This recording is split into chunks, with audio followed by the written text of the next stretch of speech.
fantastic. This is GT Racing right now. He's got traction, he's got everything outside of both of them! Maloney! Oh, he's taken Anderson! Anderson's up top! Oh my God! Oh.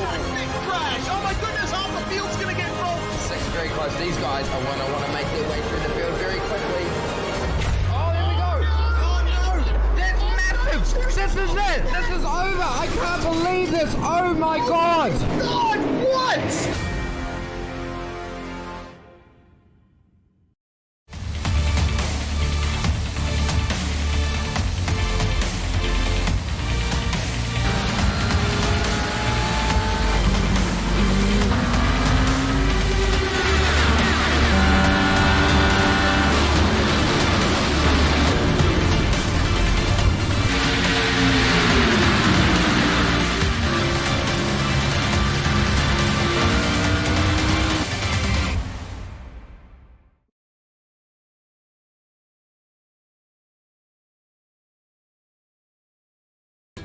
This is the world's premier online racing simulation.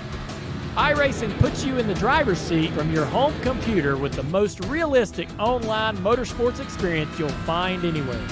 Race virtually in the world's biggest events with officially licensed series, cars, and tracks. From the high banks of Daytona to the blistering speeds of Indianapolis, the dirt of Eldora to the world's most legendary road courses. It's all here, and with more than 180,000 people just like you already driving, you'll always have someone to race. Ready to get behind the wheel? Sign up at iRacing.com to get started.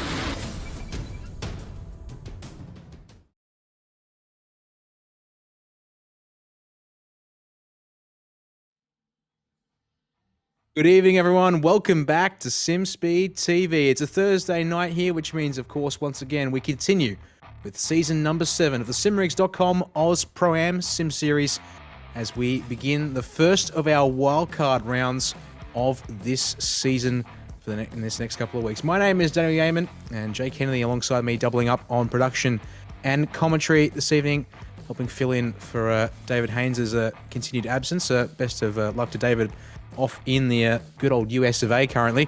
But let's turn our attention back to what we've got here tonight, Jay. The Porsche 911 GT3 Cup Car 992 generation makes its debut to AusPass competition. And, well, it's certainly going to be a bit of a mix-up here for these drivers who are used to running in the GT3 class of machinery. Yeah, it's definitely going to provide a very interesting dynamic around this this Red Bull circuit. It's a track that produces really good racing, lots of drafting opportunities and things like that, but the fact that we've got such a mix of talent in a car that some drivers are not too familiar with could provide a big curveball for the championship. Of course, only one of the two wildcard rounds can be dropped as well.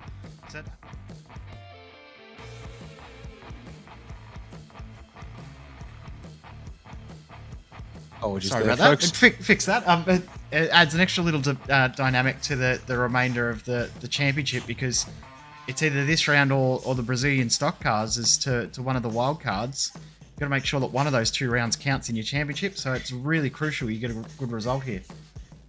That is very true indeed. Let's have a quick look at the circuit tonight here. Of course, the Grand Prix configuration of the Red Bull Ring here tonight. Fairly simplistic looking track, perhaps. 9 corners and 4.3 kilometers of racetrack to navigate here, and well, modified over time, of course, as many a Grand Prix circuit of its age has been, but still very much a high-speed circuit. Couple of big hairpins there, in particular Remus and Schlossgold are those 2 corners in question, and expect to see plenty of passes there. Also, turn 1, a good opportunity, but it's also the setup for that first of the big runs up to one of those hairpins for good measure.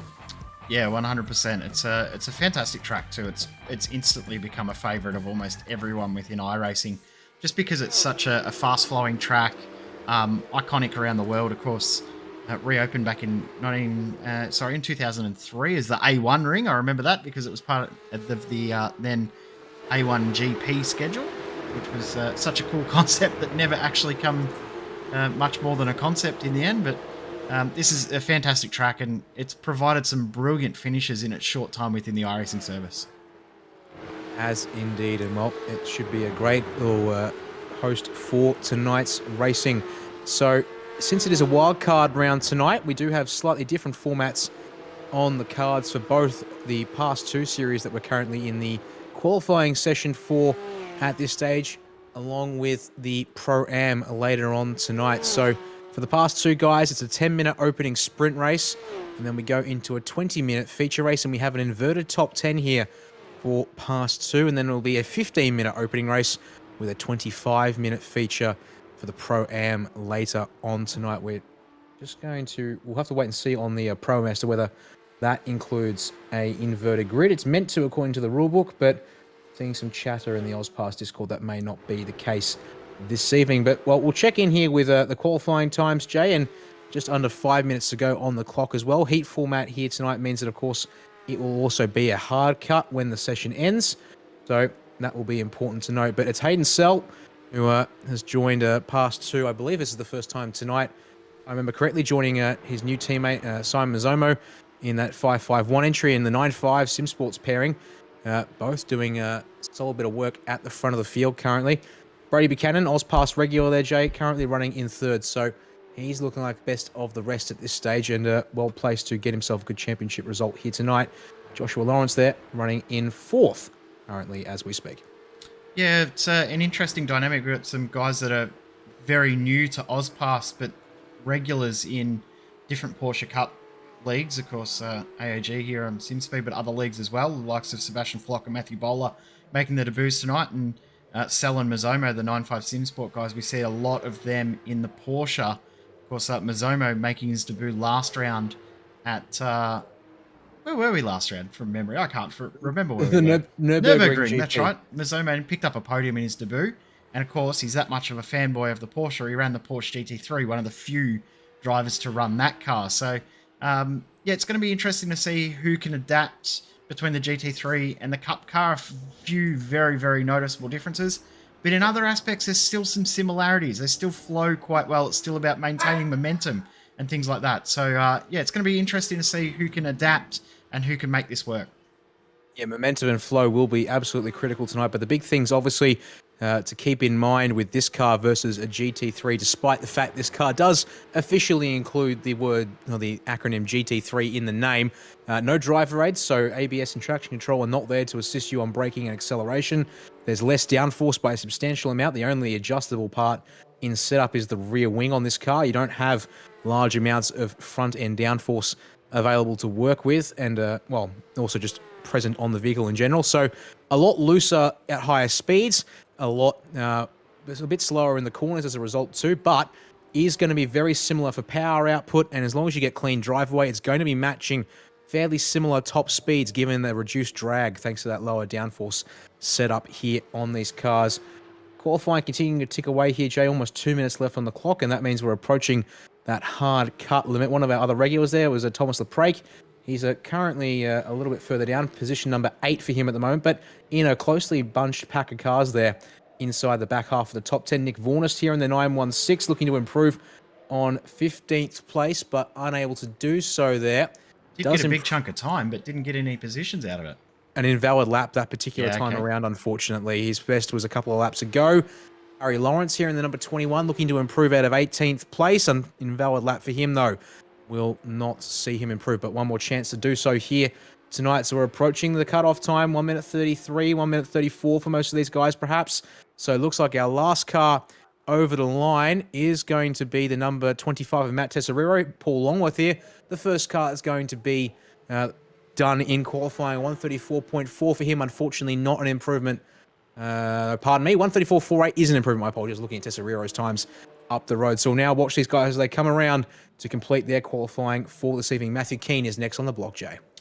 Yeah, and talking about that pack you were talking about there with Leprake in it, you've got Mitchell, Leprake, Panton, Caplice, Tesorio, all within a tenth and a half. So it's very, very tight in that mid-group there as Andrew Proctor gains a couple of positions right at the end. Ray Harrison about to cross the line, and he will get his first time up on the board. Note, does not count. This track can be very difficult in regards to off-track limits. So it'll be interesting to see who can put a handle on that throughout tonight. And Hayden Sell, an invalid time there for him, so he will not improve on his provisional pole time. But with Mazzomo in the pits, it's going to have to be down to someone like Brady Buchanan who's coming around the final corner now. Liam Caplice just went through. Unfortunately, no improvement for him. So what has the number 16 got for us this time across the line? He comes. A 32.678 is an improvement. Unfortunately, does not move up in positions though, Jay, but he certainly closes the gap to the 9.5 cars ahead. So that's some good progress right at the end of the session. Harry Lawrence there stays 18th. No, pardon me, he jumps up quite nicely there into 5th place. That's a big improvement from the 21 entry there at the end of the session. And, well, the time it hits 0 here in qualifying, so let's run through the grid for the first of past 2 races here tonight. Hayden Sell and Simon Zomo make it a 9.5 Sim Sport front row lockout here. 4 tenths the gap, 3.5 tenths, I should say, between them as they will set the pace tonight. Brady Buchanan there settling into P3, and this should be a good chance for his past 2 championship standings. As we'll talk about Matthew Cardellone later, Jay, but no sign of Lee Vandenberg, who's been a regular in the GT3 entries so far this season. And then it was Josh Lawrence and Harry Lawrence to make up 4th, 5th, and 6th there. Also went to Matt Keane. Stuart Brown there out of 7th place. We'll have Zach Mitchell alongside him for 8th place start. Thomas LePrake and Patrick Panson, also regulars to pass 2. They'll start out 9th and 10th. And then Liam Caplice and Matt Tesariro round out the first 12 drivers here tonight. Yeah, the rest of the field will be Andrew Proctor and Jamie Blackman on row number 7. Row 8 will be Nick Warnest and Paul Longworth. Then we've got Jimmy Middleton and Shane Newens. And there we go back to the drivers who did not post a qualifying time. Sebastian Flock and Matthew Bowler, as we said earlier, their debut in the season, trying to come through the pack. They decided for their debut they might start it a little bit easier and work their way through the field. Ray Harrison will be the last of our drivers on the grid. Interesting thing for a lot of our drivers in this field, we're going to have a rolling start. Not something you see too often in the Porsche Cup cars. Could mix up a couple of things in this race, as we said as well. 15 minutes on the clock for 10 minutes on the clock for race 1. Invert the top 10, go again for another 20-minute race straight after. Yes, that will be important indeed. So, be curious to see here. There's certainly a couple of drivers who aren't usually racing as part of Past 2 here tonight, namely Sebastian Flock and Matthew Bowler, who have opted to also start from the rear of the grid this evening. As you said, there are a couple of guys that we've seen in other Porsche Cup competition, but Hayden Sell in particular is one of those to name here, so be curious to see if he stays around for any of the other races in the GT3 cars later on in the season. But, of course, Simon Zomo, Brady Buchanan, Joshua Lawrence, Harry Lawrence too, all past 2 regulars so far. This is the chance for them to maximise their championship here tonight and see who can tame the 992 Cup car here best of all. So if you're new to AusPass, it's going to be a rolling start, waiting on the green flag here. Signal from Barney the flagman at the start-finish line.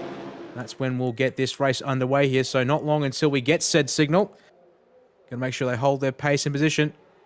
There's the green flag from Barney. We can get past 2 underway. 10 minutes starts now, and it's already a very busy front of the field as they begin to weave and dodge to try and set up moves into turn 1 here. Jay, almost 3 wide back towards Matthew Keane, but they settle into 2 wide action here. Around goes one of the 9.5 cars. It's Hayden Sell who's found the fence.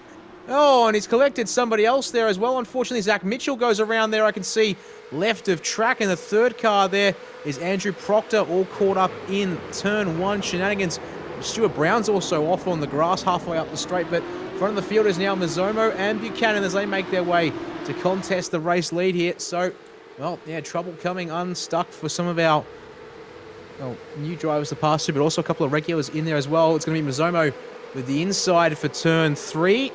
Up the inside he goes, a little deep on the brakes. Buchanan tries to get underneath him and he spins. It gets Harry Lawrence caught up as well, and oh my goodness me. Cars off in the gravel there. Liam Caplice on the left-hand side of the screen. It's going to be Joshua Lawrence and Thomas LePrake who go through to the race lead here, Jay. It's absolute bedlam here on the opening lap. And Sebastian Flock, who started 19th in this race, has already made his way up into 4th position. Joshua Lawrence in the lead. LePrake loses a couple of positions there, running a little bit wide. What a crazy start to this race. Remember, there's 2 races in this as well, so there's still lots that can happen and probably will. There we go. Flock trying to get around the outside of LePrake here into turn 8. This is going to be a gamble if he can pull off it. No, can't get that car stuck, but can he get the crisscross here? Underneath at turn 8 for the apex at 9. He does get the nose in there. The brake tries to commit to it there. He's going to go wide, and through goes Matthew Bowler, who started at the rear as well, Jay. So all kinds of action here, and they slot in front of LeBrake.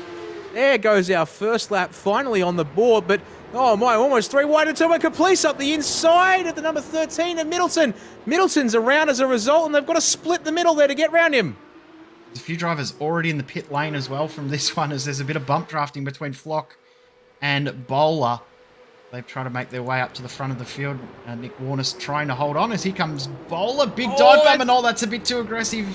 Oh, it's taking Seb Flopper around the outside as well. Oh, well, that was not quite the plan there, I don't think, boys. But look at that there, 2-3 wide on the exit as a result of it all there. Focusing in on Vornis. He's now got Matt Tesseriro to fight with him there. But we'll take a quick look at that all again, thanks to a replay from Virtual Racing School. So back to lap 1, thanks to you there, Jerry. It looks like, yeah, maybe a little wide from Sel, but just perhaps also a touch from what might have been his teammate Mazomo, who got a tighter line through the corner exit there. And that's just obviously set off a chain reaction. Look at that there. We come back to live pictures. Damaged cars up and down the field with various states of scuffs and whatnot that they're all continuing on here. Another look at the opening lap here on replay once again. Have another look at it. As you said, there may have been a little bit of contact. I think it may have actually been the curb that may have caused a lot of that incident. Oh, and that secondary hit there. And you can see there, Zach Mitchell, who had a great qualifying session. He's ended up losing all of that good work through no fault of his own. Literally nowhere to go. Yeah, tried to get out of the way, but yeah, that's not going to do you too much when the Porsche spun around at point blank range. Back to live pitches we go, and Caprice looking to get the job done on Nick Warnes. He is ahead on the way out of the final turn, up to turn 1. Has the inside line. Looks like it'll be nicely sorted there, and indeed he will get through. Not too much of a fuss, but what can Warnes do in response? Another replay again from lap 1, turn 1. So over the curb we go, and yeah, you're damn right, Jay. Unfortunately, Hayden Sell loses the car on the curb. Mazomo not close enough to affect the car there. And back to live pitches we go. Once again, focusing in here on Nick Warnes, who actually looks to me, Jay, that he's been one of the few people who actually put together a pass 2 effective decal here, which wasn't part of the mandatory Give him some bonus points. Yeah, I think that does deserve a couple of bonus points for working the series promotion over there. So credit to Nick and or his designer if he has one. But that's Liam Caprice and Matt Tesseriro fighting there, and Caprice up the inside for 6th place. So almost halfway into the race, things are calming down a bit. And in fact, there's our race leader, Joel Lawrence, currently doing a 1:32.8 to hold the race lead. Matthew Bowler is second, but he was a second slower last lap. And I wonder if that's because of the damage, or any damage he sustained from that contact. There is Speaking of third, damage, 4th, 5th. Sebastian Flock has a mechanical black flag from that contact we saw up at turn 2 up the hill in that incident with Matthew Bowler. So into the pits he comes. Every driver does get 2 fast repairs, so you come in and use that now. He'll be hoping he can get himself back up towards the top 10. Speaking of the top 10, this battle is quite heated at the moment for that 10th place. It'll soon be 9th though. Yes, it will. Shane Newlands and Jeremy Blackman going at it here down the front strip. Blackman looking for the toe and the move into turn 1, and that's a very early braking mark from Newlands. He's not going to fight that one there, so Blackman gets through, but potential here for Newlands to get the crisscross and slingshot back up to turn 2. Although I'd say in this case there, not going to contest too hard, and actually not close enough to contest as we go back on board up towards the front of the field. And Thomas LePrague, and Harry Lawrence. Now we right on board with the number 21 machine, currently fighting over 3rd place here with 4.5 minutes on the clock. Lawrence sporting a bit of damage as well, you can see there, Jay, but looks to not be affecting his car too much as they make their way here through turns 4, technically. Oh, that's LePrague though in the dirt. That's going to hurt him on the exit, and a pretty easy pass in the end there for Harry Lawrence. He takes that one without too much fuss. Now, look there at the Delta bar up top, Jay, and yes, indeed, Matt Bowler is starting to push a little harder. Joshua Lawrence did respond, but Bowler finally turned it around and went 0.3 faster. So, starting to flex his muscle and knowledge in this car, perhaps. Here's the number 23 driver. It's a question of how hard he's willing to push the track limits, because he was faster last lap, but went off track doing so, so it was invalid and didn't count for the purposes of official timing in the session, but gets that gap down to 1.7, and actually, there we go, a valid 132.3 for him on that lap. That will be the fastest in the session as of yet, and he continues to try and hunt down Joshua Lawrence. Time running out though, less than 3.5 minutes on the clock now. Yeah, Lawrence has done a very, very good job from the started in 4th, and he just kept himself out of trouble, timed himself, or got his position very, very good for that start and avoided that incident. Ebola trying to come through. So these guys going at it. We go back in the field a little bit. This is 12th and 13th Flock, who has had to serve that mechanical black flag. It's back out on track, just about to try and attempt to pass on Brady Buchanan. So it'll put him up to 12th and around about 3 seconds behind a potential 10th position. Reverse grid pole. Looks like from my sums, it'll be 2 laps to go when they cross the line in not too long. We'll go back to that battle for 7th place, though, because it is the tightest one on track, and he's getting close. Yeah, Nick Warnes there leads Jamie Blackman out of turn 4 here, and a quarter of a second or less. The difference here is they make their way up to turn 5. Blackman looking to crisscross here, and actually gets Warnes to keep the door open there. So, bit of mind games certainly going on here, and maybe just also perhaps a little bit of an experience, perhaps when it comes to knowing how far behind he was. But you can see here good progress from Blackman in this race, and even better progress, I must say, from Nick Warnes, up 8 spots, and compared to drivers around him. Well, a lot of at the top half of the field has all made good progress in some fashion.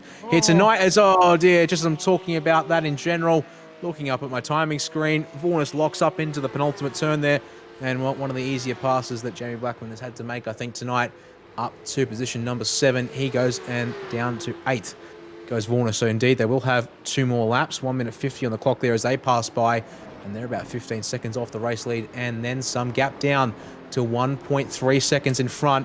Bowler's going to need a pretty good lap here to get into the slipstream, but let's have a look again here at this fight.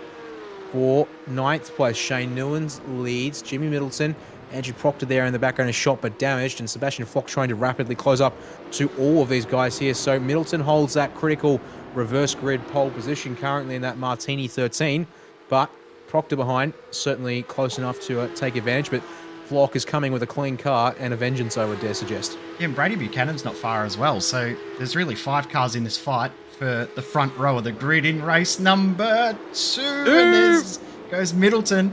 Big lockup. I tell you what, he did a good job to just lock the car up and not force an incident there, as Newlands actually has a moment himself.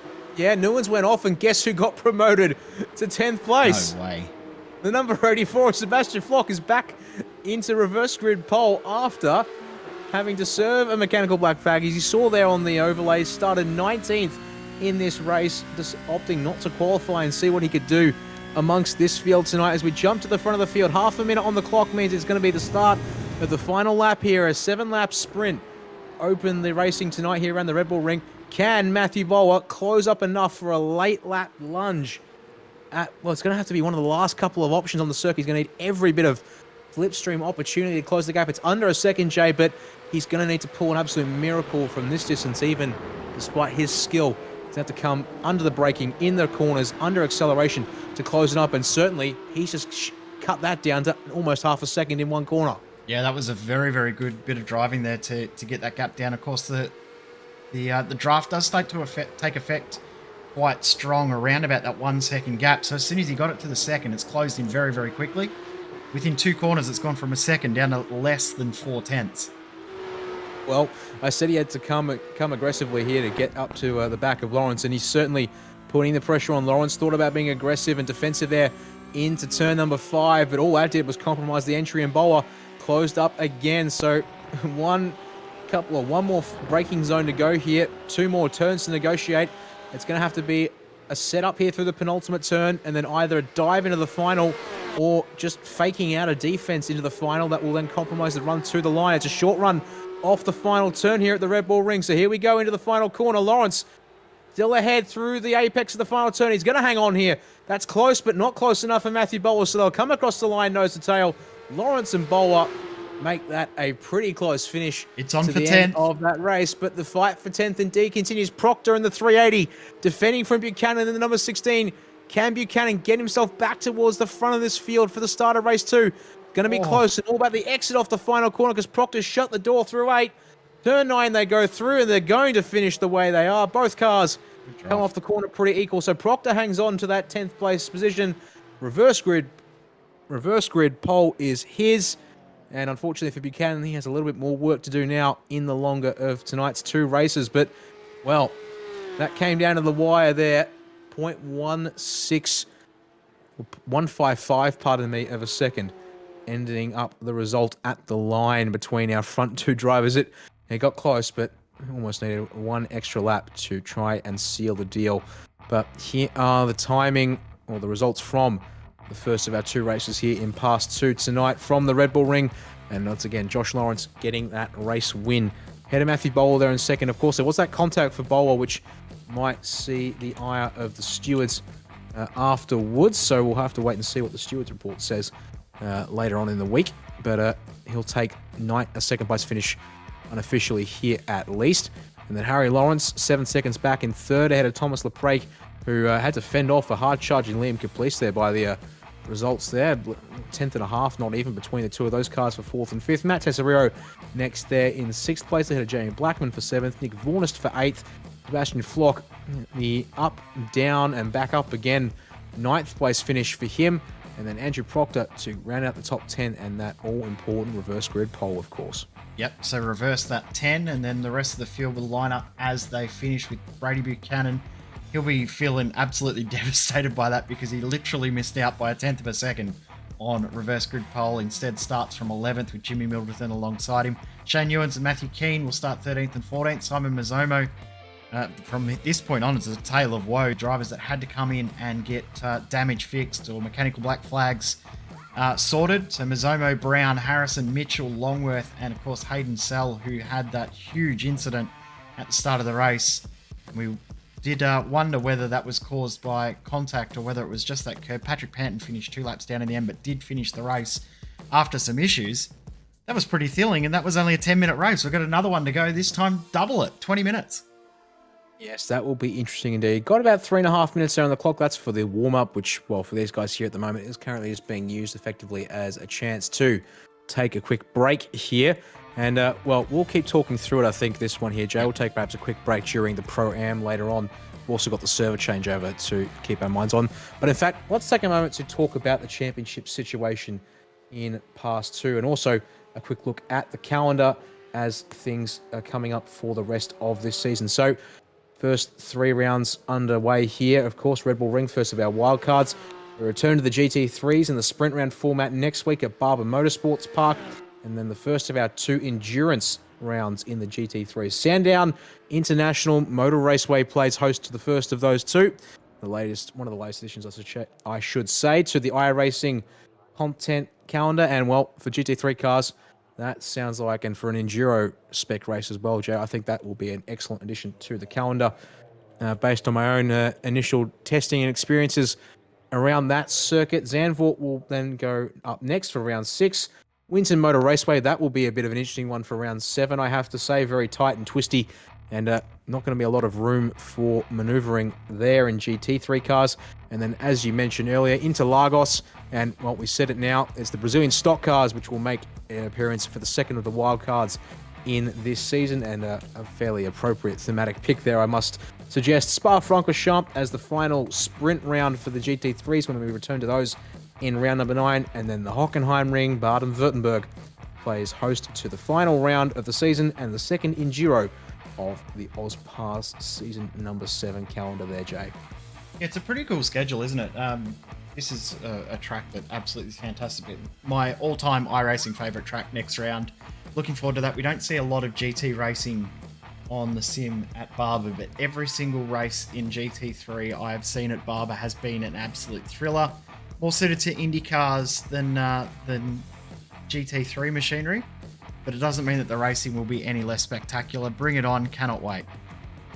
Yes, indeed. Well, I'll take a quick run through the championship points here in Pass 2 now. We've still got a minute on the clock here. So, the way things stood before we came into tonight, Matthew Catalone was leading the championship in Pass 2 with a perfect score of 600 points after the first 2 races, but we were informed earlier this evening that due to those results and his previous participation in the Pro-Am, he has been promoted up into the AM class of the main event. So that will now hand the championship lead in Pass 2 to Brady Buchanan, and after 11th place finish for him, he will be fairly safe because the next three drivers the next four drivers, Lee Vandenberg, Brady Carr, Jeffrey Wang, and Jason Muscat, are all not here this evening to continue their performance tonight. So that does mean they're effectively using this as the drop round, but, well, that will change things up in the championship settings for the time being. Liam Caplice will be able to jump up quite a few spots, given a 5th place finish tonight here for him in the first of two races is a good setup. Stuart Brown, unfortunately, is not here either. He was 8th place in the standings coming into tonight. Thomas LePrake, 9th, and Patrick Panton rounding at your top 10 here in Pass 2. And then Hendrik Razinga, not here tonight, was 11th. Paul Longworth was 12th, and he is here tonight. So he will move up a couple of spots. And Simon Mazzomo, Matt Tesoriero, Jamie Blackman, that's the top 15. Joshua Lawrence, Zach Mitchell, Jack Mickelson, Joshua Ferguson, and Scott Rankin, the top 20. And then Reese Ashmore, Hayden Jackson, Jimmy Middleton, Ray Harrison, Tom Sklanders, Nick Vornest, Shane Newlands, Simon Frost, Rodney Hobbs, Greg Holmes, and Jordan Schultzliff were your 31 drivers to have participated in Pass 2 so far this season, Jay. But we'll talk about that later because it's time to get back to the grid for the second of Pass 2's wildcard races. Invert the 10 means that Andrew Proctor, as we said, gets that pole position here tonight, but he's got Sebastian Flock alongside him here, and expect that number 84 to try and get into the lead off the start, you would think, and try and get the advantage into turn 1, but he'll have the outside line for that corner. Nick Vornest and Jamie Blackman make rows number 2 here tonight, with Matt Tesoriero and Liam Caplice in behind them for 5 and 6. 7th place goes to Thomas LePrake, and he's got Harry Lawrence next to him for 8th place. Matthew Bowler, of course, there, 9th place, not quite able to get race 1 win, but your race 1 winner, Joshua Lawrence, starts from 10th tonight. Brady Buchanan and Jimmy Middleton to round out the first 12 of our drivers here in Pass 2. Yeah, from there, it's, as you said, as they finished in race number 1, Newens, Keane, Mazzomo, Brown, Harrison, Mitchell. We got Longworth and Sell with Panton rounding out the back of the field. It's a few drivers in this field that are looking for redemption as they roll away and get ready for the start of this race. Looking forward to seeing a few drivers that we saw have good qualifying work their way through the field. So this is going to be very interesting. Yep. Hayden Sell, more so than the others, but there are a few more there. Zach Mitchell had a good qualifying result. And, oh boy, looks like the leaders have already gone up ahead. That, I don't think, was the plan. That's caused all kinds of chaos in the middle of the field. There goes the green flag. So we get the race underway, but I think that was a bit of a chaos start. Proctor and Flock go single file. If they make that the top 6, filing out into turn 1 there, but it's all kinds of pandemonium further on back, 2-3 wide through turn 1. Several cars have got damage, including your race 1 winner, Joshua Lawrence. A hefty smack to the rear bumper of his car, and he's dropped down to 14th place, and he's actually still going slow here. He's up the hill, slow down off turn 1. That'll do it for you there. But there we go. Sebastian Flock to the lead at turn 2. He presses on, and a couple of cars going wide and having a bit of a wobble on the exit of the hairpin. We've got 3 wide between Shane Newman, Simon Mazzomo, and Liam Caplice, and they're all the way back down and fighting over 12th. Yeah, this is crazy, isn't it? The start of this race has not gone anything like the first race. I mean, good in a way because it spread the field out very, very quickly, but bad because there's been so many drivers caught out, and Newens and Caplice still side by side. They let Mazzomo through, and then they continue the side-by-side battle. Oh, up the inside, the 38 of Matt Keane. Dives up this other Caplice, actually sends Newens into the dirt as Caplice basically bails out and says, oh, you have it then, I'm not taking damage. As, oh dear, that's the number 13, pardon me, the 11 of Paul Longworth. No, Longworth probably, the number 11 is around somewhere else. The 13 is Jimmy Middleton, so several cars tripping up on the opening lap through the middle of the circuit. Matthew Bowler, meanwhile, on a charge inside the top 10, he's up to 5th. The only other driver to go with him similarly is Brady Buchanan from outside the 10, looking to get a 4th place up as he's attacking Thomas LePrake further on behind as we jump on board with Tesoriero to see. There is Buchanan left of screen. LePrake in that Monster Energy paint job trying to defend turn 1. Who gets the run off the corner? The answer is, well, LePrake's actually going to hang on to that spot, but it brings Harry Lawrence into the picture there in the 21 machine, just behind those 2 cars that are fighting as they make their way up the hill. But we'll take a look at the replay here at the final turn before the race starts. The place just missed the start. The leaders have gone, but see how Barney was holding the green flag but not waving it, Jay? I think the leaders have gone before the green, and that's tripped up a couple of drivers who are regulars in Pass 2 and know you have to wait for the green flag signal from iRacing, which is indicated by the waving that we can see from the broadcast feed. So I think that's caused problems as other drivers are responding to the leaders going. Meanwhile, we'll talk about that later because there's a bit of bump and grind up ahead as we're looking at Tesseriro and Proctor getting elbows out. I think Proctor, they're having a bit of a hard time on this lap, trying to stay up the front, but getting a bump back and forth. That was Tesseriro. They're trying to hold on around the outside, but no space for him. But Harry Lawrence in the dirt there between 5 and 6. Jay, oh boy, it's getting very busy. They're all lining up now, single file, to try and take a shot at the next guy up the road from them. And, well, this is getting absolutely crazy out here. And, you know, one thing I hadn't even thought about talking about, but probably need to mention is these guys might just need to pit for fuel in this race. Yeah, they're not 100% sure if they're okay in regards to the fuel limit. So they're playing it by ear. They're not sure 100%. They're going to work it out on the fly.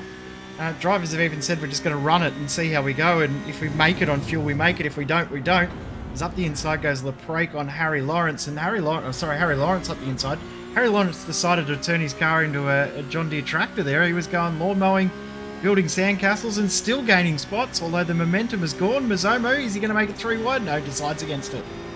Yeah, the brakes actually got a slow down from being bumped out wide like that, Jay, so bit of an underhanded move. Perhaps there's a lot of tyre locking into the hairpin. There was a car 6 miles off the circuit. It's Jamie Blackman in the number 12 trying to rejoin there on the right side of screen, and everyone else gets back into single files to stay away from him whilst he's getting back up to speed there, but he's just tumbled a long way down the order as a result.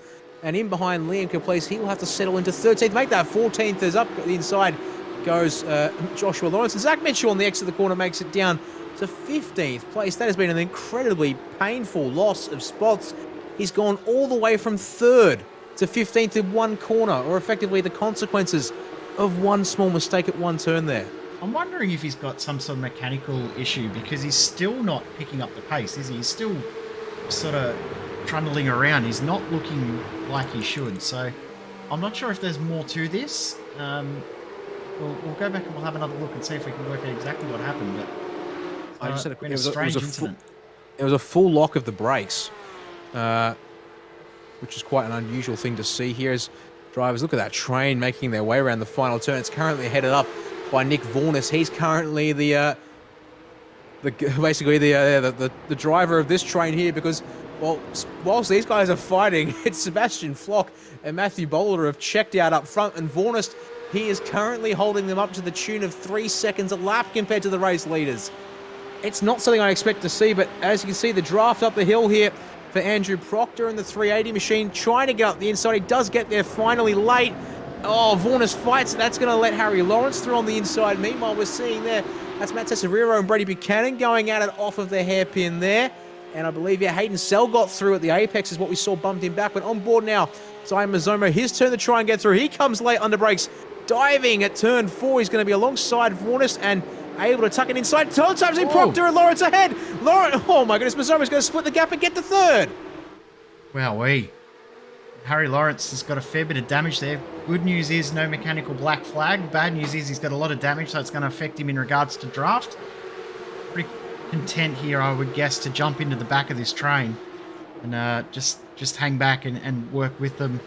But what it's done while these guys are battling, there's a 6.5 second gap between Boulder in 2nd and Mazomo in 3rd. And Mazomo's starting to already pull a gap as Proctor and Sell go side by side into the 2nd last corner. Proctor is trying to hang on to everything he can like Vornis was. Hayden Sell trying to find redemption. He's up the inside at the final turn and he's got that job done. Proctor this is going to go bad. But look at this here. They're all backed up off the final turn as a result of the move. We're almost 2 by 2. Proctor, Vornis, Buchanan, Tesseriro. Into the turn 1 we go. It is indeed 2 by 2. Vornis on Proctor. Tesseriro on Buchanan. He doesn't get the job done. Matthew Keane just gives Tesseriro a massive bump in the rear end just to get him going off the corner. And then, oh boy, Buchanan now unleashed, having a go at Vornis, who's still trying to get past Proctor for P5. Up the inside goes Matthew Keane on Tesseriro. Caplice comes from nowhere at the back of the train. Up the inside of Tesseriro. And Joshua Lawrence is coming through as well. Up the inside of Thomas LePrake, but they're going to drag race off the turn. It's just positions back and forth everywhere in this group, Jay. Waters is doing a great job of defending the position. I mean, it's not great in regards to the rest of the field with their pace and maintaining the gaps ahead. Oh, Waters wide. But his defence has been brilliant. Well, up until now, you might have just cursed him quite well, quite solidly there, because unfortunately, in deep at turn 4, drops from position. What would that be? About P5. Yeah, it was P5, all the way back to position number 8.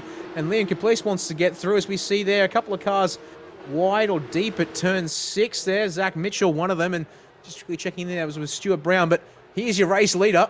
Sebastian Flock has 1.89 seconds, I should say, to Matthew Bowler, who's trying to hunt him down. These two guys, obviously, no strangers to racing with each other, having done so for the past, 22 weeks in AOG Porsche Cup competition on Tuesday nights. But, well, they're trying to check out up front. Here comes the rest of the group trying to catch them up. The 9.5 cars have broken away as well. 3 seconds between Mazzomo and Brady Buchanan. And, well, let's go check out the 9.5 cars, Jay, because they are absolutely nose to tail. They've just as changed well position.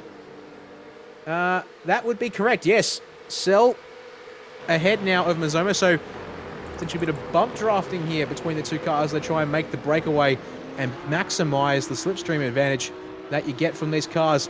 But with that said and done, let's check back in with this group. So Caplice there, going through the turn 3. No change of position there, it seems. Looks like fending off Joshua Lawrence at this stage. He's currently got 9th place here. Lawrence still in 10th, and, well, the rear end of his car looking a little bit worse for wear. That's Zach Mitchell up the inside of Matt Tesoriero. Has he got it stopped for the corner, though?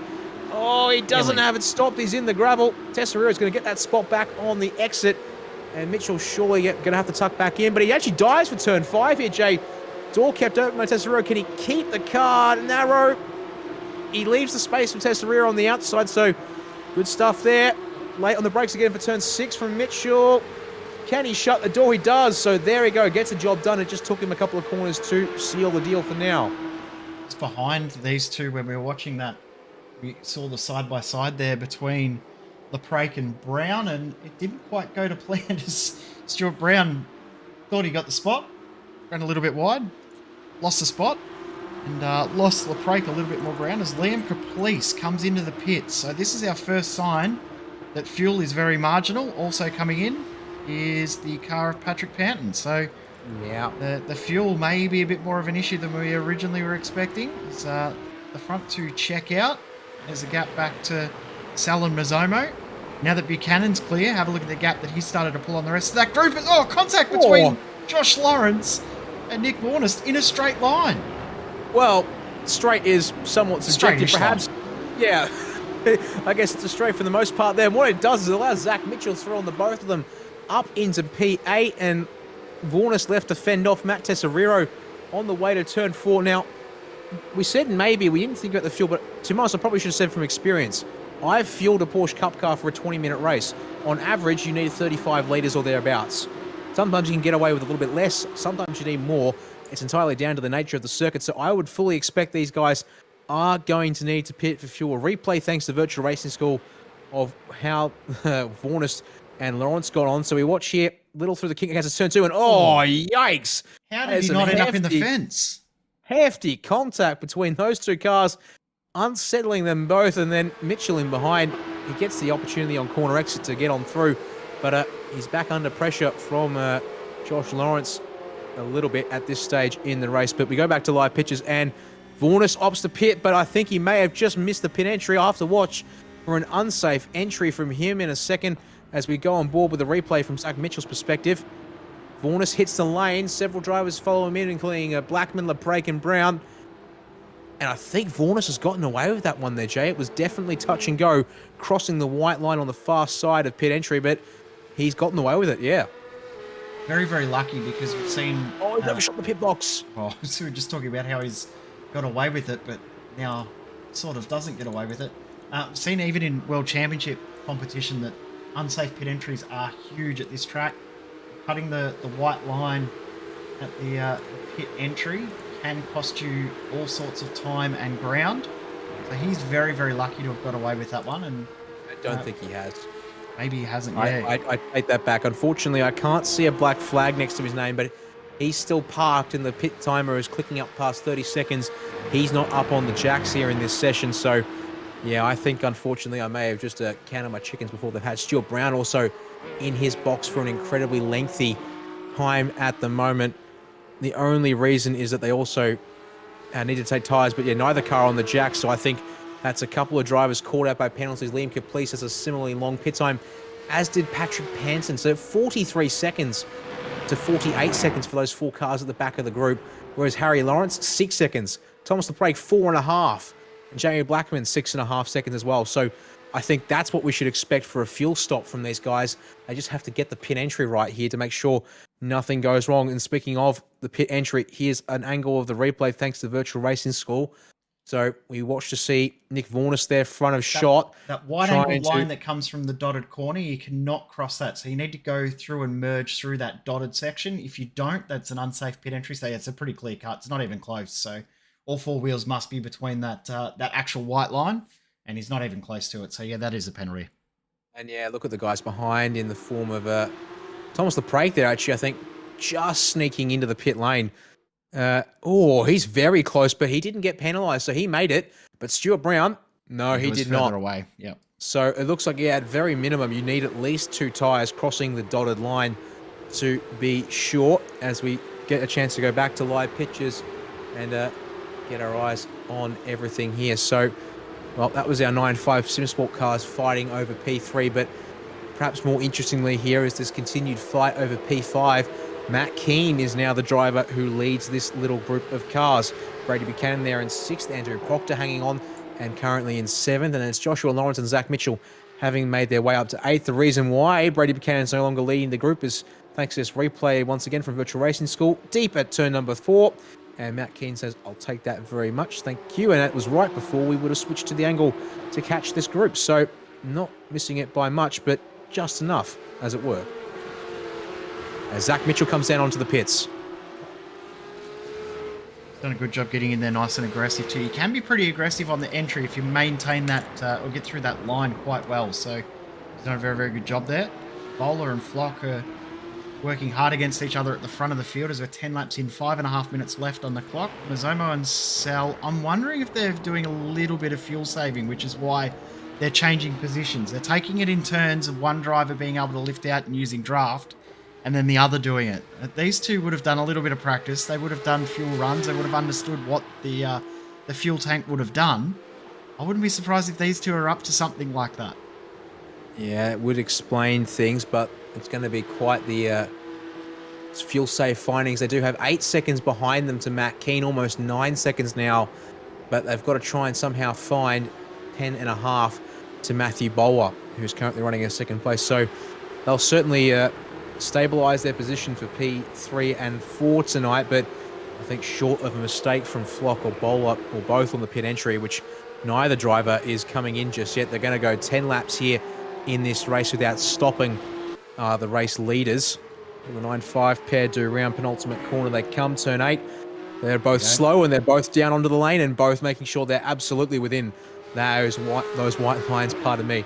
And so they'll continue up the draft pairing into the lane. Sell definitely later on the brakes, trying to get that one in there. Next group of cars coming through. Looks like they're going to mostly stay out, but Andrew Proctor is the next one to also peel off and come down onto pit lane from that group in the top 10. Matt Tesariro will join him this time by, so that's 4 cars this time in the lane. There go Mazomo, 4.4 stationary, as Harry Lawrence has a massive snap of oversteer trying to push the car through the penultimate turn.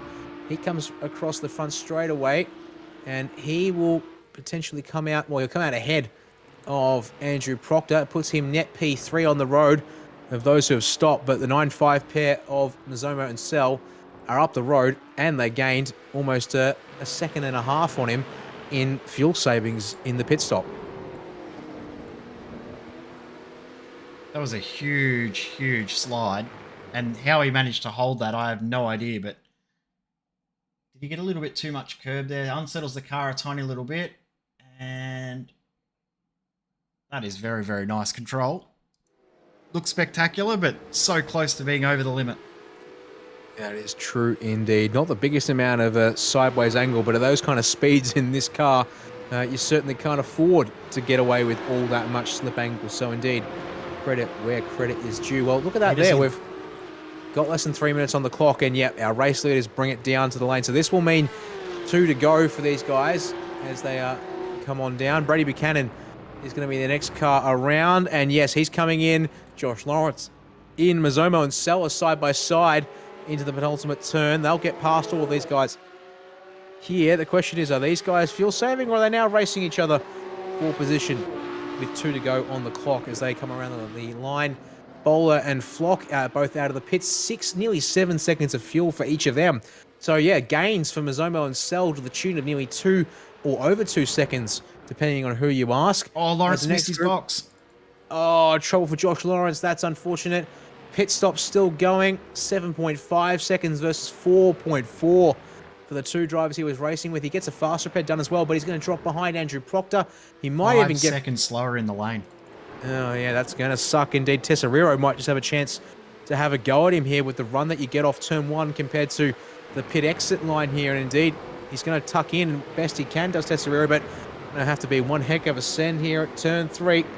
Gap closing to under 3/10 by the braking marker here, but yeah, no, he won't have a chance. And Josh Lawrence does have a finally fully repaired car. Been quite... Oh, both of them get a little wobble off of the turn as we go back to the 9.5 pair. They've changed 3 positions on this lap. Yep, they are going back and forth. I believe the gloves are most certainly off between these 2 now. So this is a race for who can get the position as back to the front of the field. It's Bowler and Flock. Well, Flock leads Bowler, I should say, but there's 3/10 in it between these 2 and 1 more lap to settle this one. So the question is, does Bowler throw for a desperate move on this final lap to get himself a win tonight, or will it be Seb Flock to hang on to that race lead? They take the white flag, a minute on the clock here to make it a 13-lap main event for Pass 2 at the Red Bull Ring tonight. But, well, plenty of 2-driver pairings who fight this one out here tonight. Look at them both going deep at turn 1. Bowler, oh, flirting with the edges of drama there. Able to hang on to it, though, on the exit of the turn. As there's Sell and Mazomo. Mazomo leads them across turn 1, but that's a good exit from Hayden Sell there. He's going to have the run. Bowler's trying to crisscross Flock up at turn 3. He tries... Well, doesn't actually go for the crisscross, tries to get the wide exit with the wide entry as well. Flock's going to white line on the inside of the circuit. Sell's trying to look the inside of Mazomo. He can't get it. Side by side for the race lead to turn 4, Jay. This is going to be a brilliant finish between these 2, and they're also no love lost between these 2. Very, very good friends, so they'll be looking for bragging rights in this one. This is going to be a brilliant finish between these 2, but Bowler's going to have to work really hard. Flock has been working very, very hard on how to defend in these cars. Yes, he has indeed. So round turn 5 and 6 we come here. Power Horse is the name of turn 5 at least, but turn 6, unfortunately, I don't quite remember the name of it. There's your gap, 0.2 of a second. 2 corners to navigate now as they come out of that fast turn 7. Does Bowler have one move in him? He tries to fake it out into turn 8, but Flock is not phased through the penultimate turn. Bowler's close, little wobble on the power from Bowler. Into the final corner he comes, but he's too deep. He's going to have to settle for a double second place finish. It's going to be Sebastian Flock with the win in Pass 2. It's feature race tonight. Mazomo and Sella next across the line. We wait for these guys here, and they're going to come across the line. And actually, oh, boys, they're going to give us a fancy little formation finish here. Is Hayden Sell going to cheat Mazomo over the 3rd place? No, he will not. Man's apparently got too much honour for that one there.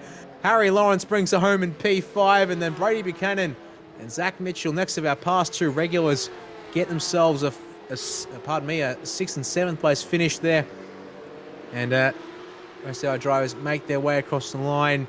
And it's going to be Joshua Lawrence, unfortunately, finishing this race where he started back in 10th. A couple of cars to come through. Patrick Panton, and that will be Ray Harrison in the 22 and the 36. They're still going at it, and it's our last pairing, still fighting together on track between these 2 guys.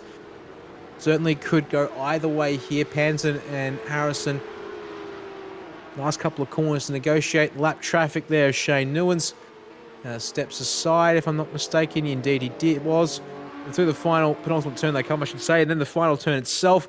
Looks like they'll finish the way they were when we picked them up there. Panton will stay ahead through the final turn, and Ray Harrison will have to settle in there for an 18th place finish in the feature race tonight. That means that Nick Warness is the last car to come across the line, and that means we'll be able to go through your race results here. So Sebastian Flock and Matthew Bowler make their past two appearance, at least finish off their past two appearance in style there with the feature race 1-2 between those two guys. Simon Zomo and Salt make it a 9-5 SimSport 3-4 and a fancy formation finish to boot there. Harry Lawrence comes up to P5.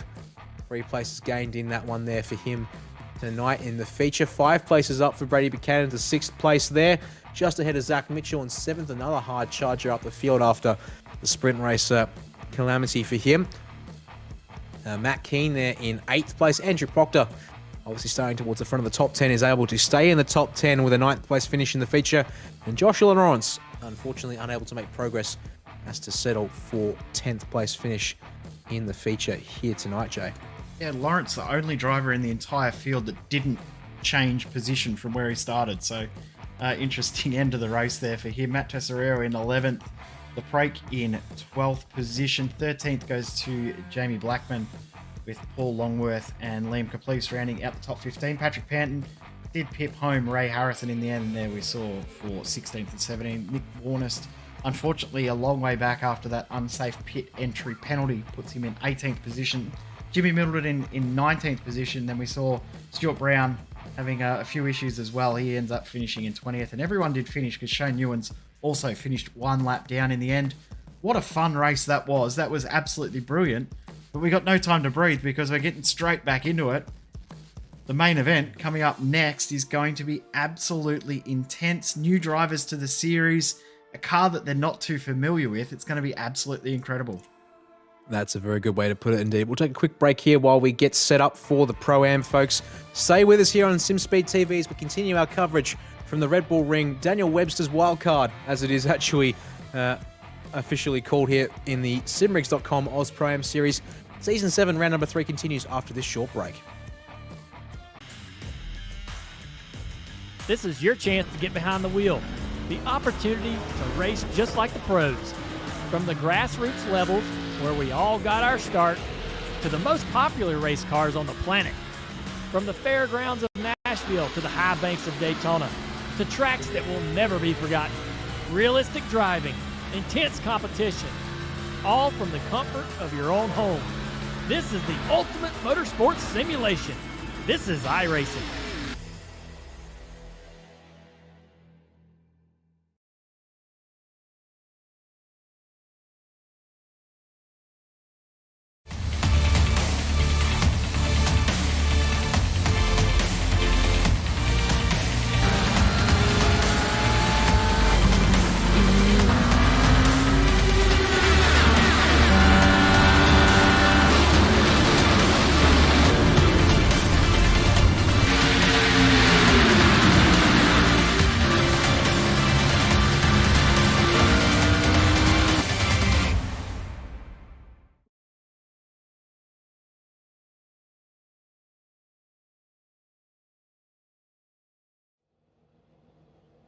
Welcome back, folks, to SimSpeed TV. You can see here our drivers are gridding up for the Pro-Am, first of the Pro-Am races here tonight. It's 40 cars on track in this main event. Of course, our Pro and Am category drivers here for this one tonight, as well as a couple of guests to help, well, not help, I should say, but also pad out the race here tonight. So we'll take a chance to quickly run through the grid in a second. My name is Daniel Yames. It's Jay Kennedy providing commentary and production for this one tonight.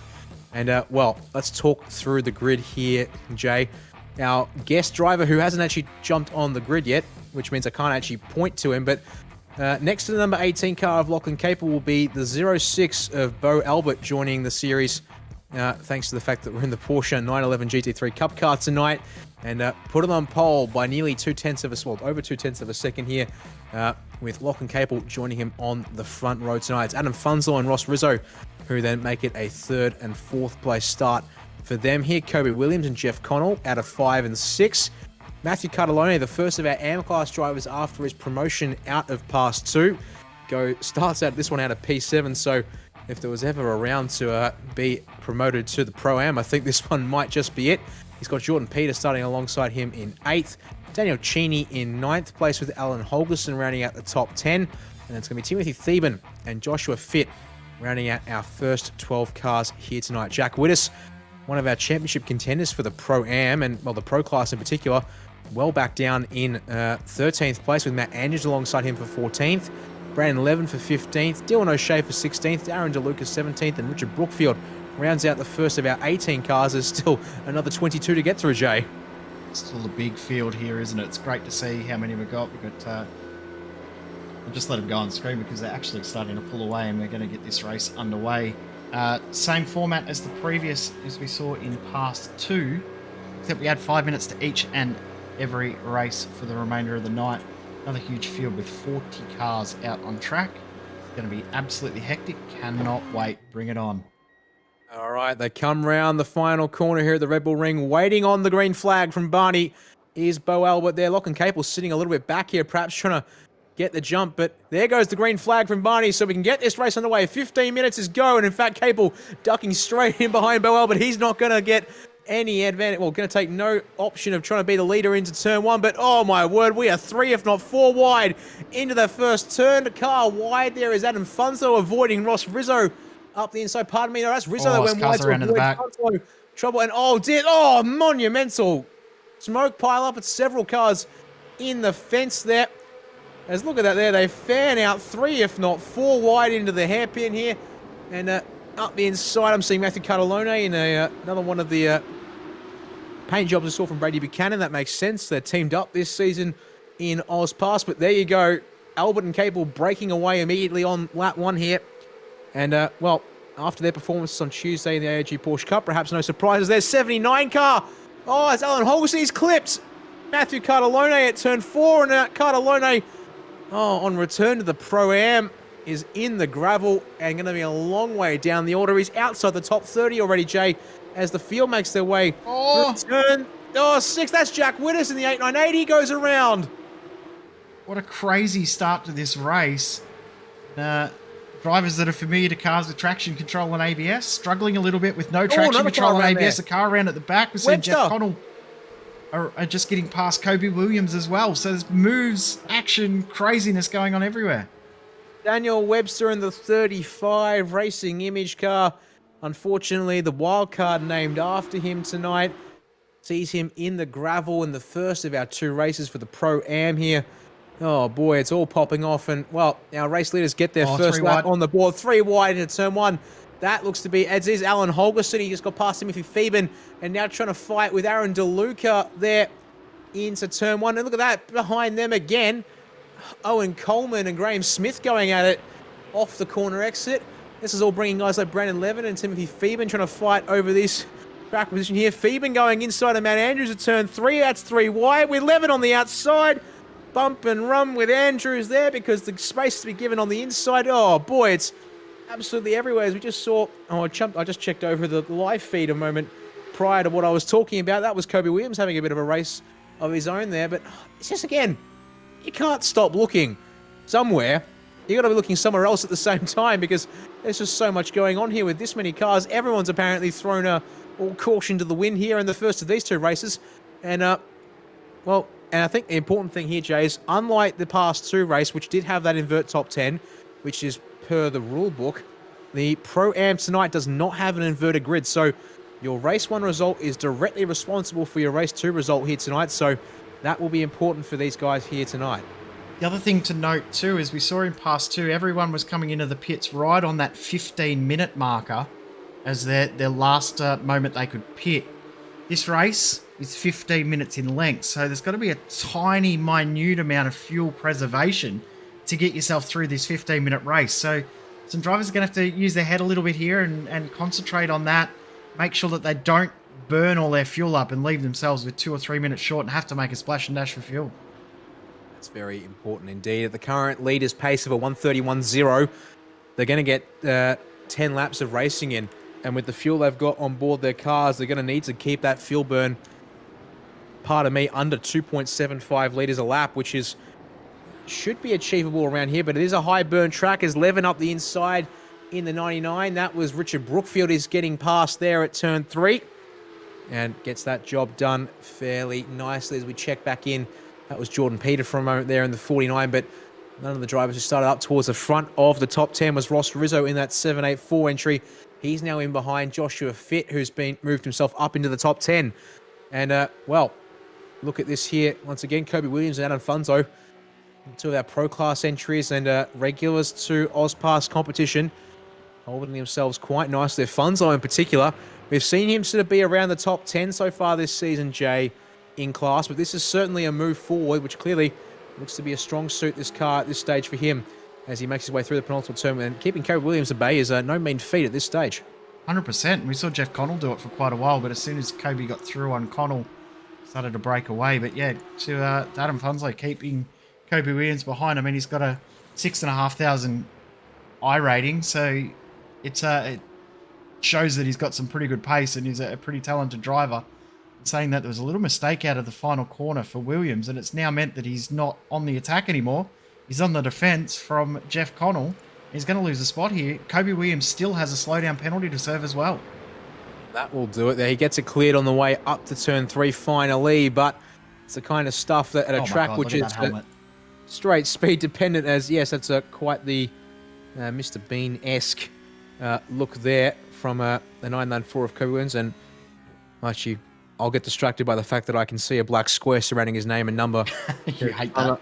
I'm a pedantic for the fact that this car has the alpha layering to keep those windows transparent, and having learned how relatively easy it is to not mess up, I guess I always go grrr when I see it on screen. But, well, I'll worry about that another time because, well, I just saw there Ross Rizzo pass Joshua Fitt.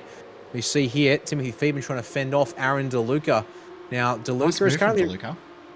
Aaron DeLuca's not quite past Feeban there, but he is currently running third amongst the AMs. Dylan O'Shea is the leader of that subclass, but he's got Daniel Cheney about he's actually got 3 seconds to Daniel Cheney, who's next in second place in AM tonight. And, well, Alan Holgerson, 11th place outright, and therefore looking to be 8th in Pro. Wouldn't mind getting past Cheney here. Certainly looks like he's got the pace for it, Jay. And up the inside, Holgerson looks. Cheney's not fighting very hard. Indeed, Cheney on the brakes earlier. Going to try and just preserve a good line and exit off of turn 1. Back up towards the front of the field. This is on board with Kobe Williams once again. Looking to get back on Jeff Connell to 4th place here at turn 3. But Connell would have gotten the brakes nice and late there. He's not going to let him through, I think. But that was a lock. Was that Jeff Connell locked up? It was a little bit locked for Connell, but he keeps his position for now. But Williams, Connell doesn't opt to defend here into turn 4. It's the interesting decision. So Williams alongside under brakes, and Connell backs out nice and early indeed, but actually brings Jordan Peter into the fight there in that 49 entry. So again, changing moves up and down the field. Our top 2, now almost 3, just ahead of this one as well, Jay, keeping somewhat together, but Bo Albert is starting to inch away from Lachlan Capel, and Adam Funslow is closing in at the same time there. Yeah, Capel's not quite maintaining the pace there, although... Just noticed too, Adam Funslow has done... No, actually hasn't. Ross Rizzo has done the official fastest lap of the race. Adam Funslow, 0.005 of a second slower. But Funslow and Rizzo and Albert, the only drivers that have been into the 1 minute 30 bracket. Tell you what, they're using absolutely all of the track limits, plus a tiny little bit more out of that final corner. Got to be careful, because if you go a tiny little bit too hard, you can get a slowdown penalty there. So really need to be on that edge. This battle between Williams, Connell, and Peter has now got a 4th involved. That's Ross Rizzo, who's closed the gap in. And again, went faster than his previous lap record or fastest lap pace. Yeah, technically unofficial for Rizzo there, thanks to an off track, but we'll worry about that later because Connell's looking to get back past Kobe Williams. Jordan Peter wanted in on the action. In fact, up the inside goes Connell and Williams, but the exit is so strong around the outside here at the Rebel Ring, and it actually makes Connell vulnerable to Peter on the exit, thanks to the fact that Connell dived in early. So Williams is going to get a breather here to turn 4, and, well, an attack attempt from Jeff Connell is actually going to be his downfall. He's going to lose a spot to Jordan Peter because he can't defend around the outside thanks to the dipping camber on the inside of the turn, and Ross Rizzo is even closer to these group of drivers ahead now. So Kobe Williams gets the breather for a moment, but, well, can Jordan Peter close the gap back up once again? You would wonder and think so, given, again, the draft nature of the circuit, but I'm saying that too, Jay. Drafty track means that you're going to have a bit of front end wash, thanks to understeer, even with limited, and especially with limited aero on the front end of these cars. Yeah, these cars do have a fair bit of aero effect, and the draft is so strong as well in these cars. So any minute damage we saw from past two can affect these cars. And I'll tell you what, Dylan O'Shea, no, Ross Rizzo it was, got a very, very good run out of the final corner there, and just not able to use it to his advantage because Jeff Connell takes that shallow line. This is a great battle though between these two, as you just see in the background there. Dylan O'Shea decides, I'll just go a little bit wide. Yeah, well, gets it just right to not incur a slowdown penalty, but Ross Rizzo now with the run on the outside of Jeff Connell up the hill to turn 3.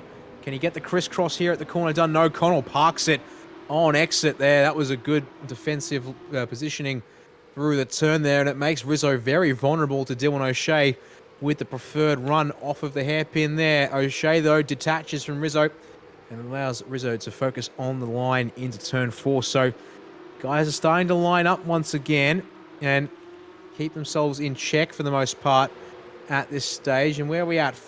Less than 5 minutes on the clock to go. So time is ticking away here tonight. But also crucially, again, you said that fuel number is going to be potentially important. That's Holgerson slow there on the inside of turn number 6.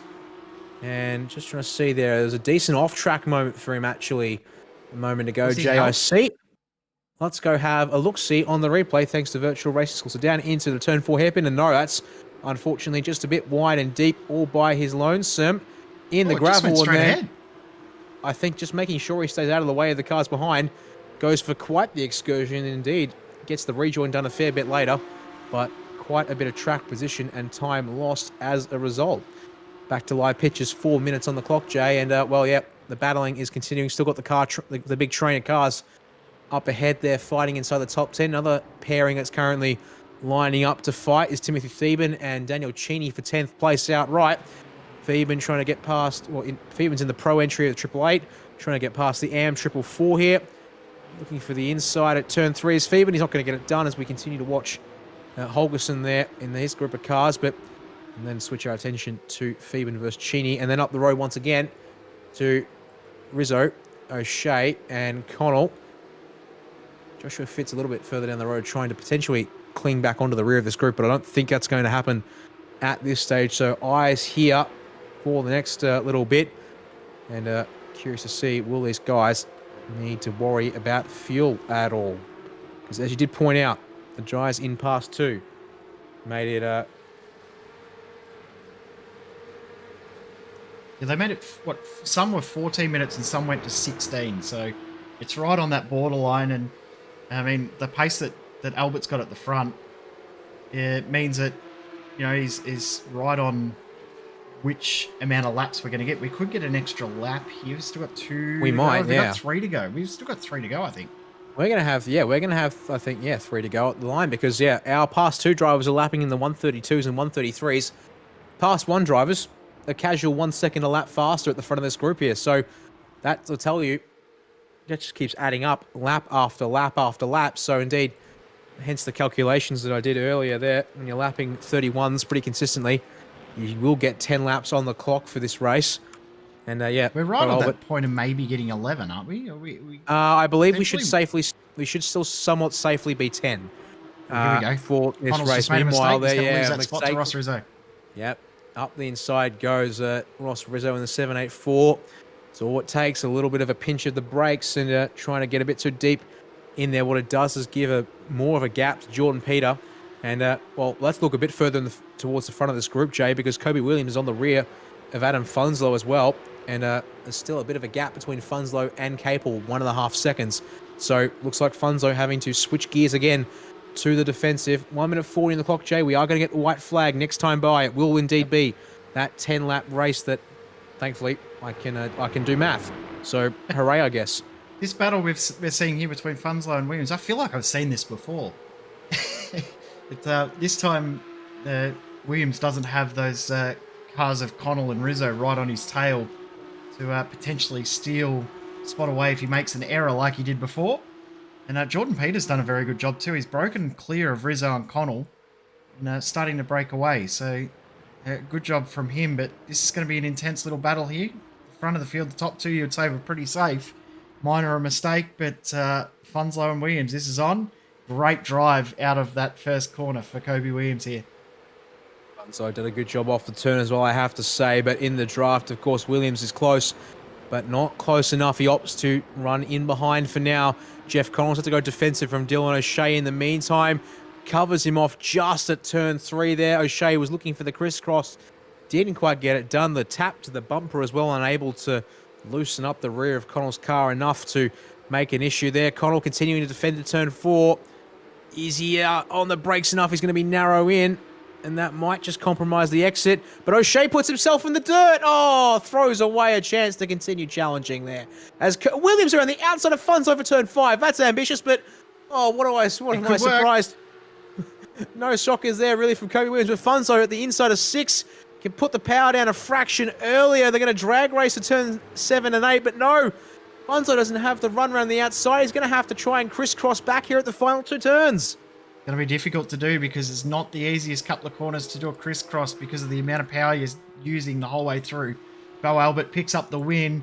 Lachlan Capel in second, and Kobe Williams surprisingly steals third place away right at the finish. A great drive from Adam Funslow, though, to hold on to 4th. His pace was absolutely brilliant in that race. Take away that one pass right at the end, it was almost a flawless race for him. Oh, slow down for Timothy Feebman's just caught him out at the end of that one there. That's Feebman on the right side of screen going slowly there. I think he just got it served. I don't see a black flag next to his name, but we'll have to see if he tumbles down the order afterwards. That will be the telling tale as our drivers continue to make their way across the line with so many people here tonight. It's quite a big field, and even with a short 15-minute race like this, they spread out pretty quick here. So across the line they come. That's Daniel Webster in now. The background is shot. Bad news for Feeben. I'm just going to cut you off there. Sorry, Dan. He doesn't have a registered lap time on that final lap. That usually means that you've got a black flag when you've crossed the finish line. So it could be bad news. Oh, boy. Well, we'll wait to see the bad news in that case for them, as a handful of drivers left to finish. It's actually Nick Wood in the 308, our last driver who will come to the line. So I wait to see. Yes, indeed. You're right about that one there, Jay. Timothy Feeben has tumbled down the order to 37th place. Wow. Almost last. Second last of our finishing drivers here tonight on times. But let's walk you through those numbers now. Bo Albert, your race winner, able to walk away uncontested from that one there. Lachlan Capel was close in the early stage, but it's going to be a 2.3 second gap to the race leader in the end of it all. Kobe Williams stealing P3 on the final lap there, round the outside of turns 5 and 6. Adam Funzo, as we said there, an excellent turn of pace tonight here in the 992 Cup car, that's for sure. He can walk away with a P4 after that one there tonight. Jordan Peter, good gains for him as well, up into 5th place in this first race. Ross Rizzo, definitely busy in that battle pack, 6th place for him in the first race tonight. Jeff Connell, a second further back in 7th, able to shake off Dylan O'Shea there. An unforced error from the number 19 driver, and puts paid to that fight for 7th. 8th will have to be his finishing result there. Joshua Fitt, his teammate, unable to go with 9th place for the 59 entry. Daniel Cheney rounds out the top 10 here in the 444, but crucially tonight, as I said earlier, no invert top 10 for pass 2, based on the, told that by the admins over in the AusPass Discord, that due to the way wildcards used to be run in this series, which was to say they used to be multi-class wildcards, things weren't adjusted for this particular season. So that's how the top 10 finishes and how the top 10 will start there. Yeah, see, just saying there's no reverse in this one. 25 minutes on the clock for the next one. We've got Graham Smith in 11th, Brandon Levin in 12th position. Aaron DeLuca finishes 13th, and Alan Hodgson in 14th. Matt Andrews, Owen Coleman, they had a good battle as well. They finished 15th and 16th with Richard Brookfield in 17th. A bit of a gap from there back to the rest of the field. Sean Lacey in 18th with Jack Wittes. Uncharacteristic for him to not have pace, and finishes in 19th position. Ben Jeffrey rounds out the top 20. Yeah, of course. Yeah, a little bit off in qualifying pace as well was Jack Wittes, a 13th place start for him. talk about him real quick because, of course, he's still in the championship fight. Is that 898 entry? And yeah, a spin on lap 1 to make his race just that little bit more painful indeed. But we'll get on through the results. There's Sam Lehman in 21st. Another driver to suffer trouble was Matthew Cartalone, down from 7th place to 22nd in that one there. He'll be not too happy about things, how that turned out. Chu Kang comes home in 23rd ahead of Daniel Hill. Not too much between those two drivers in 23rd and 24th respectively. Another 2/10 back to Matthew Johnson.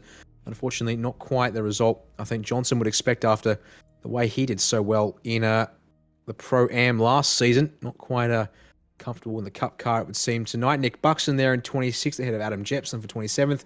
Daniel Webster, another lap 1 victim in 28th. Stephen Burgess behind him for 29th. And Hilton Booth makes it to the top 30 in that one there. Then we'll just quickly flick through these last guys. Mick Bottrell for 31st. Phil Audie for 32nd. Luke Fitt for 33rd. Derek Audie for 34th. Mark Foster 35th. Simon Dwyer 36th. Timothy Phoeben 37th. Nick Wood 38th in the last car on the lead lap. And then Simon Joel Smith and Hamish Munro not taking the race start. So we'll wait to see if they do make it back at all. Haven't seen them disconnect from the server, but that could be. Catalone's having some tech issues as well, so we might not see him take the start in this next one. That is true indeed. Well, we would take a quick break here, but I'm going to try and quickly rifle off the top 5 in the championships of Pro and Am here, since that is important. And in fact, Jack Wittes was a championship leader coming into tonight's race, Jay, in the Pro category ahead of Jeff Connell. So that first race result is certainly going to do him no good there when it comes to things. He had a gap of 34 points, pardon me, was his margin there in between those two drivers. And it was Kobe Williams running in 3rd place, 732 points to his name, 783 and 747 to your front two. A reference, by the way, coming into tonight's race. It was Ross Rizzo in 4th place, just 4 points behind Kobe on 728. And then Luke Turner was rounding out the top 5, but I haven't seen Luke here tonight, so he will be effectively using this one up as a drop round amongst the wildcards. He came into tonight's, was on 687 points, and of course will therefore come out of tonight's race on 687. The top 5 in the AMP Championship coming into tonight was Matt Andrews on 837 points, Graham Smith on 816, and then Aaron Racanello on 573, Owen Coleman on 558, and Richard Brookfield, on 551.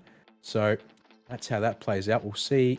I have to be curious to see how Matthew Catalone's points, if any, transfer from Pass 2 up to the AM category. And yes, you did hear me right. Apparently the gap between 2nd and 3rd is close to 240 points. So there's that. Well, you can see there, Jay, less than 45 seconds on the grid. So remember the results from race 1, because that's how they'll line up here for race 2.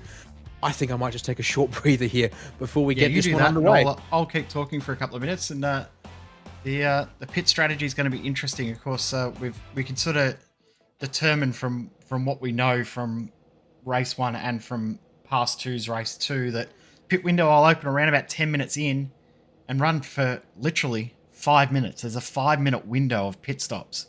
So when do you take it? When do you pit? When do you go? I think you want to run as long as you can, just due to the way that the tyres in this car degrade and things like that. I think running as long as you can is the key to success in this race. The other part of that is it's more likely you're going to come out and clear track. So we'll see if that's how it does play out, but that, to me, would be the smart ploy. Yes, and that's what I would think indeed. And given the way that, for the drivers up front at least, too, will be looking to try and make sure they get themselves a bit of clear track. Slipstream is important, but I have to say a circuit this small actually probably, I'd argue, is a little bit more important to focus on getting the maximum out of your car if you know you're quick around here in particular. So up to the formation we go once again. And of course it will be in the hands of the iRacing green. So they can see here, they make their way down to the penultimate turbo. Oh, it's leaving a hefty gap to the iRacing pace car, but that won't matter here. They come around the final turn. Lock and Capel presumably going to sit a little behind Albert once again if well, race 1 was anything to go by. Perhaps he'll do the same. And no, he's actually going to stay alongside this time, Jay. So he will keep that formation nice and tight for the front row. We now await the green flag from Barney for this second race here in the Pro-Am. 25 minutes on the clock. We are green, and Kobe Williams is right there to prevent Cable from taking the inside, but Albert's going to have to defend the turn 1. We go 2 wide into the first corner up front, but it's 3 wide almost in the back of the field as Cable's going to try to take the lead around the outside of turn 1. He makes it work. There's a pile-up. Oh, boy. There we go. They're blocked up at turn 1, but it's Chu Kang the wrong way around. He gets it going, but there you go. Lachlan Cable takes the race lead, but for how long? Because Bo Albert, I think, wants that spot back, and up the inside at turn 3, he's going to take it straight away there on the corner exit. But does Cable get the drive off the outside of the turn? You see it in real-world racing. We see it here tonight. If you get the line right off of turn 3, you can defend turn 4, but it's going to be a gamble with Kobe Williams pushing Bo Albert along the inside. Albert later on the brakes into turn 4. Williams wants to take a chance on the open door there, but Cable's going to try and hook it tight as well. He says no. They're going to go side by side. Those 2 guys for P2 we see there, it was Jeff Connell and Dylan O'Shea going at it further on back, and Kobe Williams got around the outside for second place before turn 5. Meanwhile, oh boy, that's Brandon Levin and Joshua Fitt fighting over, what is that? 9th place there is, oh dear, Jack Widders is disconnected from the race server as well while this is all happening, Jay. Everything's going absolutely off here at the moment. Sure is. Oh, there's a spin just ahead of these guys. Who that's was O'Shea. that? Dylan O'Shea. From the lead. Oh, it's caused a massive pile-up after turn 7. Cars flipping in the sky and on their roof across the circuit. Oh, no, and they're piling in still. O'Shea's going to get tripped up again. Oh, this is just chaotic. Everyone's coming into the pits from that group. We'll get a replay in a second. I just wanted to say before we get to that replay, good job from Funzo. He lost 3 positions off the start, a little bit tardy at the start, but gained them all back as he got into turn 1. Great job from him. But look at Jeff Connell's car in the background. It's obliterated. What has happened to his car there? When we last checked, his car was fine. Yeah, I can't even begin to understand exactly where this has gone wrong. Because, the first car around was Dylan O'Shea, but I thought that was by himself at turn 7. So, replay thanks to Virtual Racing School. We'll try and unscramble what's happening. So, Connell following Rizzo. O'Shea goes by himself in the background, so something separate up ahead happens to Jeff Connell, presumably, because here comes O'Shea, clipped by his teammate Joshua Fitt. And then, oh, look, one of the cars there just trying to scramble in response, but an overreaction, I dare say, spins out. That's going to cause what happens up ahead. Oh my word. Yeah, who is in that gold car? Is that Matthew Johnson? Is that a Red Roo Racing entry car? Yes, it is. So, okay. And then look at this here. As they come down the field, cars are swarming everywhere. Timothy Feeban's going to collect Johnson there in the middle. Chaos to the bottom left of screen. I can barely read who that is, unfortunately. Oh, and then cars just flying everywhere. And something at the final turn is the answer. Look at the smoke there at the bottom of shot. And that was from Jeff Connells. He's done this all by himself. So in the background, you can see there the contact for Joshua Fitt. Oh, no, Rizzo, it wasn't actually. himself. Was it Rizzo? That's Ross Rizzo spinning in the 784 entry. So that little tap has done all that front-end visual and presumably somewhat mechanical damage to the number 4 entry there. It is Ross Rizzo. Yeah, there you go. Bang! Wow. Bonnet says, bye-bye, I don't want to be here anymore, apparently. Just like that. We still need to work out what happened to Jack Widders. Off the race start, perhaps? Starting back in 19th place was the 898 entry. We'll see inside of this track, tucked up behind there. Oh, front to rear contact, and they've gone around on him because he's inside there, and then, clipped by the spinning entry, and on his side. Yeah, no wonder that he explains it. Yeah, unfortunately, opts to toe, and then says, yeah, well, forget about it. I'll use that as a drop round, I guess. Straight from there. So, yeah, not the night that Jack Widders would be wanting. And, yeah, several drivers also disconnecting from that one. Widders and Matthew Johnson, pardon me, the two to disconnect from that. And actually, Matthew Catalone never took the race start either. So, he indeed was not able to get back in the session. So, we have lost 3 drivers from the start, plus 2 drivers who didn't take the stars. Well, Matthew Jepson is currently out there, and he's the first driver a lap down now, circulating by himself, unfortunately, in P36. But, well, the fight continues to rage up front, Jay. Lachlan Capel is trying to hang on to Kirby Williams there as we see a driver down the pit lane. That will be Richard Brookfield in the 33. I think this is for a legitimate pit stop. He doesn't have damage. He doesn't have anything else going on. Followed in by Sam Lehman. Brookfield takes 4.9 seconds of fuel as a spin there for the 14. That is in the hands of Daniel Hill there, unfortunately for him. Oh, man. I'm just trying to talk about one thing again, of course, tonight. And something else happens as we check in with Timothy Phoeben trying to come from the very back of the field. He's already up 22 spots, Jay, and that's only got him to 15th place so far. Yeah, that was a crazy way for him to work his way forward. He wouldn't have been expecting that. He's got damage to his car as well, so he's got a fair bit of work to do to get himself back through. But a good recovery from what might have been, and I tell you what, he'll be making sure he clears that slowdown. If he gets one on the last lap this time, he won't be making that mistake again. Yes, that is very true indeed. Well, hopefully you think, yeah, lesson learned and burn that one into your brain. Absolutely. So try and see where to keep our eyes on next, because it feels like momentary pause for us here means that, well, something is going to happen explosively, you would think. And actually, yeah, looking at the fuel numbers here, Jay, 25-minute race. Oh, yeah, car off there on the outside of turn 8. See, I talk about just thinking I've got a moment. Derek Audie in the 88 entry there, unfortunately, has taken the scenic tour around the Red Bull Ring here tonight. But he continues on. So I want to go crunch the numbers again. So for this one here, we've got a 25-minute race. So that will work out to, once again, if you average 131s, a 17-lap race. We know these cars have got 10 laps of fuel in them at least. So the guys who have come in already, like Richard Brookfield, surely that's too soon. Even if you take away a lap because of the time lost to a pit stop, we're still doing 16 laps here tonight in the 25-minute race of Pro-Am. So I would have said the critical lap here tonight is end of lap 6. Maybe end of lap 5 if you want to save. Lap. Yeah, so which basically puts us at that 15-minute marker, as we were saying, between 15 to 10 minutes on the clock. That's when we should expect these drivers into the lane. So Brookfield taking an out-of-sequence stop, which I think is unfortunately going to hurt him. There is no such thing as a safety car here in AusPass. Your admins are currently out on track and enjoying the racing that they helped put together. And, well, I hope that doesn't hurt Brookfield too much, but I just get the feeling it is going to by virtue of that fact. There is one of your admins, the number 15 of Sam Lehman, currently running around in 30th place, unfortunately down 8 spots.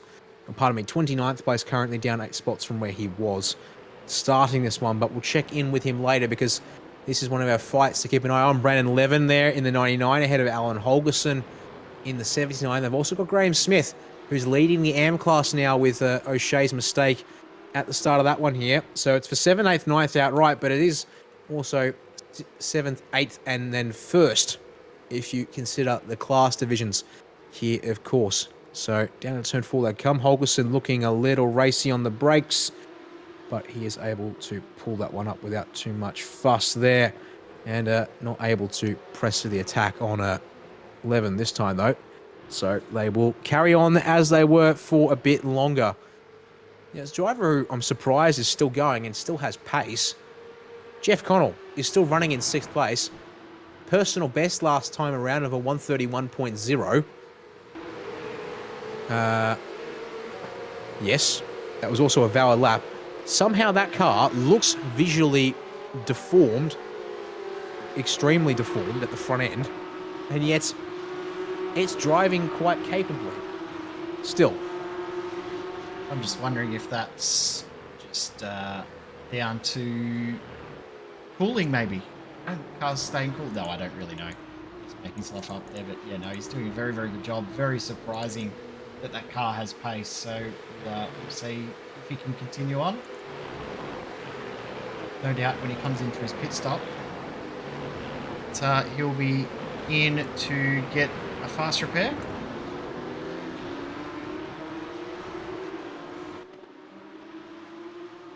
Having a look again here at lap 1, that whole start formation there. So, front of the field, Lachlan Capel diving around the outside of Bo Albert and indeed able to get the lead through the apex and corner exit just by having the clean line. Bo perhaps feeling a bit generous there perhaps and making sure he didn't push too hard on Capel, but then just as we cut away from that replay angle, well, that's when it all started to completely unfold. Speaking of this race currently, just looking at the timing sheets, and Kobe Williams a little slow there currently, losing quite a lot of time. Yeah, he's lost a lot of time all of a sudden there to Bo Albert up the road. So Bo's gap is now over 3 seconds between himself and P2. Lachlan Capel, P3, closing back in on Williams thanks to that. So little mistake out of turn 6, I believe it was. We'll see here across the line, Kobe Williams only half a second off his best in session. So doesn't take much, but it was a full second slower than Bo on that last lap. Although Bo, once again, continuing to play with the off tracks around here, it seems, as he went faster than his official best in this race, but it didn't count once again. We saw that in race 1 a fair bit, so it looks like he's keeping that trend up quite nicely here in the feature race. There's the comparison in the last 2 laps. It's 0.4 of a second back in favour of Capel after quite a few laps of them being very, very similar for pace. So, very interesting dynamic between them two in regards to how their pace is matched. I'm quite impressed with how good Lachlan Capel's going in this race. I mean, Bo Albert and Kobe Williams, drivers that we'll see try to compete and make it into the Porsche Tag Heuer Esports Super Cup. Lachlan Capel's matching those two. It's great to see. Yep, the young man who's got a lot to, wants to prove a lot about what he can do here. And, well, he's the defending AusPass champion in case you missed Season 6 coverage here a couple of weeks ago on SimSpeed TV. So, clearly solid steerer in the GT3 class, but also adapting to the 992 Cup car quite capably here as well because, yeah. Was that a pun? No, it really wasn't, but I guess fine, it happened. Look. I had to call it out. Yeah, the master of the dad joke had to call that one out. All right, then. Well, consider myself on notice for the rest of the evening, then. You can't say Lachlan Capel is capable or capable of anything or anything like that. It just has to be there. Sorry, Lachlan. Well, yeah, look, okay, there you go. The producer has spoken. I hereby have to rest my case. I don't think I've got anything I can do to defend against that, I suppose. But, I mean, yeah. Driving against guys like Kobe Williams and Bo up front, I mean, obviously Bo has checked out his race stint pace, clearly proving its merit. But, well, give Lockie a chance to go toe-to-toe for a couple of turns. And he's certainly got some moves to strut his stuff with. But we'll talk about those guys up front later because, yeah, on board with Alan Holgerson here in the number 79 machine, trying to get that place off of Brandon Levin, who's in that 99 car directly ahead. They've both made good gains so far this race, Jay. Up 5 spots for Levin and up 6 for Holgerson to get themselves to 7th and 8th here. And different lines here, you should see. Also look at our lap times in the past couple of... so evenly matched. It is quite indeed evenly matched, particularly in the past two, which says to me a bit that Holgerson here, maybe he could go faster if he gets a clean nose, because they've also dropped a couple of tenths on the last lap in particular. Now they're nose to tail. Guess we'll have to wait and see. They've probably got 1, maybe 2 laps of fuel left in the car here as we're approaching 10 minutes ago. And speaking of which, there goes drivers onto the lane. The 17 is Sean Lacey here. He's following Aaron DeLuca into the lane. And they're also forward in. I believe that's, where are you? Good sir. There's a third car on the pit lane and I can't find them. Oh, it's Nick Bottrell, who is a lap down. That's why I couldn't see him either on my timing screen. I was like, definitely another car in, but I couldn't see it in the list. So Bottrell, who's had an unfortunate night, he's actually serving a black flag drive-through at the moment. So it's a second stop for him. Incident limit. A few drivers that were involved in that big one at the start of the race will no doubt be close to that incident limit. Yes, indeed, especially if they're flirting with the limits around this circuit on a regular basis. So checking back in with Levin, Holgerson, and Smith. You can see there, Graham, not racing these guys for outright all that much. Obviously, the main part of the AusPass Championship is the class points, and they are scored separately per class. So, as the lead driver in for AM here, even though he's currently 9th outright, he scores maximum points, as will Bo Albert in the pro class here tonight. Or at least, I think he will. Given that I believe Bo was invited here to the Pro-Am as a guest driver, given that while typically the open invite applies to Pass 2, I think obviously clearly no surprises here that Bo showing a probably better suited to the Pass or the Pro-Am competition, to say the least. We won't expect to see Bo back on Thursday nights unless GT3 takes his fancy all of a sudden. So Bo should get full points for the round, but then again, they may just give those points to Kobe Williams as the driver who's actually leading the regulars here tonight amongst this group. But getting back to the point that I was trying to make, being that the Pro Class winner and the AM Class winner and positions in each class are scored identically. There is also an overall score that is kept track of by the admins, which is more for the case of checking that drivers are in the right driver class after their pre-season qualifying time. Stephen Burgess there and Mark Foster on the lane. 8 seconds apiece, stationary for those two cars. Dan Lehman, on the other hand, is down on the lane again after Can we already coming appreciate this down livery of Stephen Burgess? We can. We absolutely can. Like, what is it? But it's beautiful and ugly at the same time. It is a very interesting paint job because it also completely messes with the number paneling. It's quite literally almost like someone decided a patchwork quilt belonged on a car. And then also made it to fit. Now, I'd actually... And in fact, that might just be an appropriate definition, Jay, because it looks like to me, the where the car panels join up... Oh! Jeff That's Connell! All right, then. So the drivers come into the pit lane for their required stop here. 11 laps gotten out of the car on fuel. And yes, Jeff Connell taking a rather interesting line in. And hey, guess who saved fuel compared to the guys up front? We saw it on Tuesday. Oh my! As we check the replay, and Connell actually got away with that. Jay, he's going to come back out still on Jordan Peters' tail, and he of course gets that front end of his car cleaned up. But yeah, I was just saying. We saw it on Tuesday night back over with the AOG Porsche Cup. Lachlan Capel once again opting to play the fuel segment, but he's having to clutch coaster into turn 4. Oh, Lockie, I know saving fuel is something you're quite decent at around here, but surely this is going to hurt you on lap time, and lap time is something you can't afford to give away. The Bo, crucially, Kobe as well. Well, Funslow's been the biggest winner out of this. He's pit stop 6.8 seconds, Kobe Williams 8.8 seconds. So Adam Funslow has gained 2 seconds from fuel saving in that first stint. And that speaks a lot about the mentality and positioning that Funslow has put himself in. Here comes Capel to pit entry. And okay, a bit of save earlier on in the lap, Jay. Perhaps that was what was required to get the car home here safely. Get it inside the pit entry there without any dramas from the 18. Nice and safe and sensible. Just get down to speed limiter here.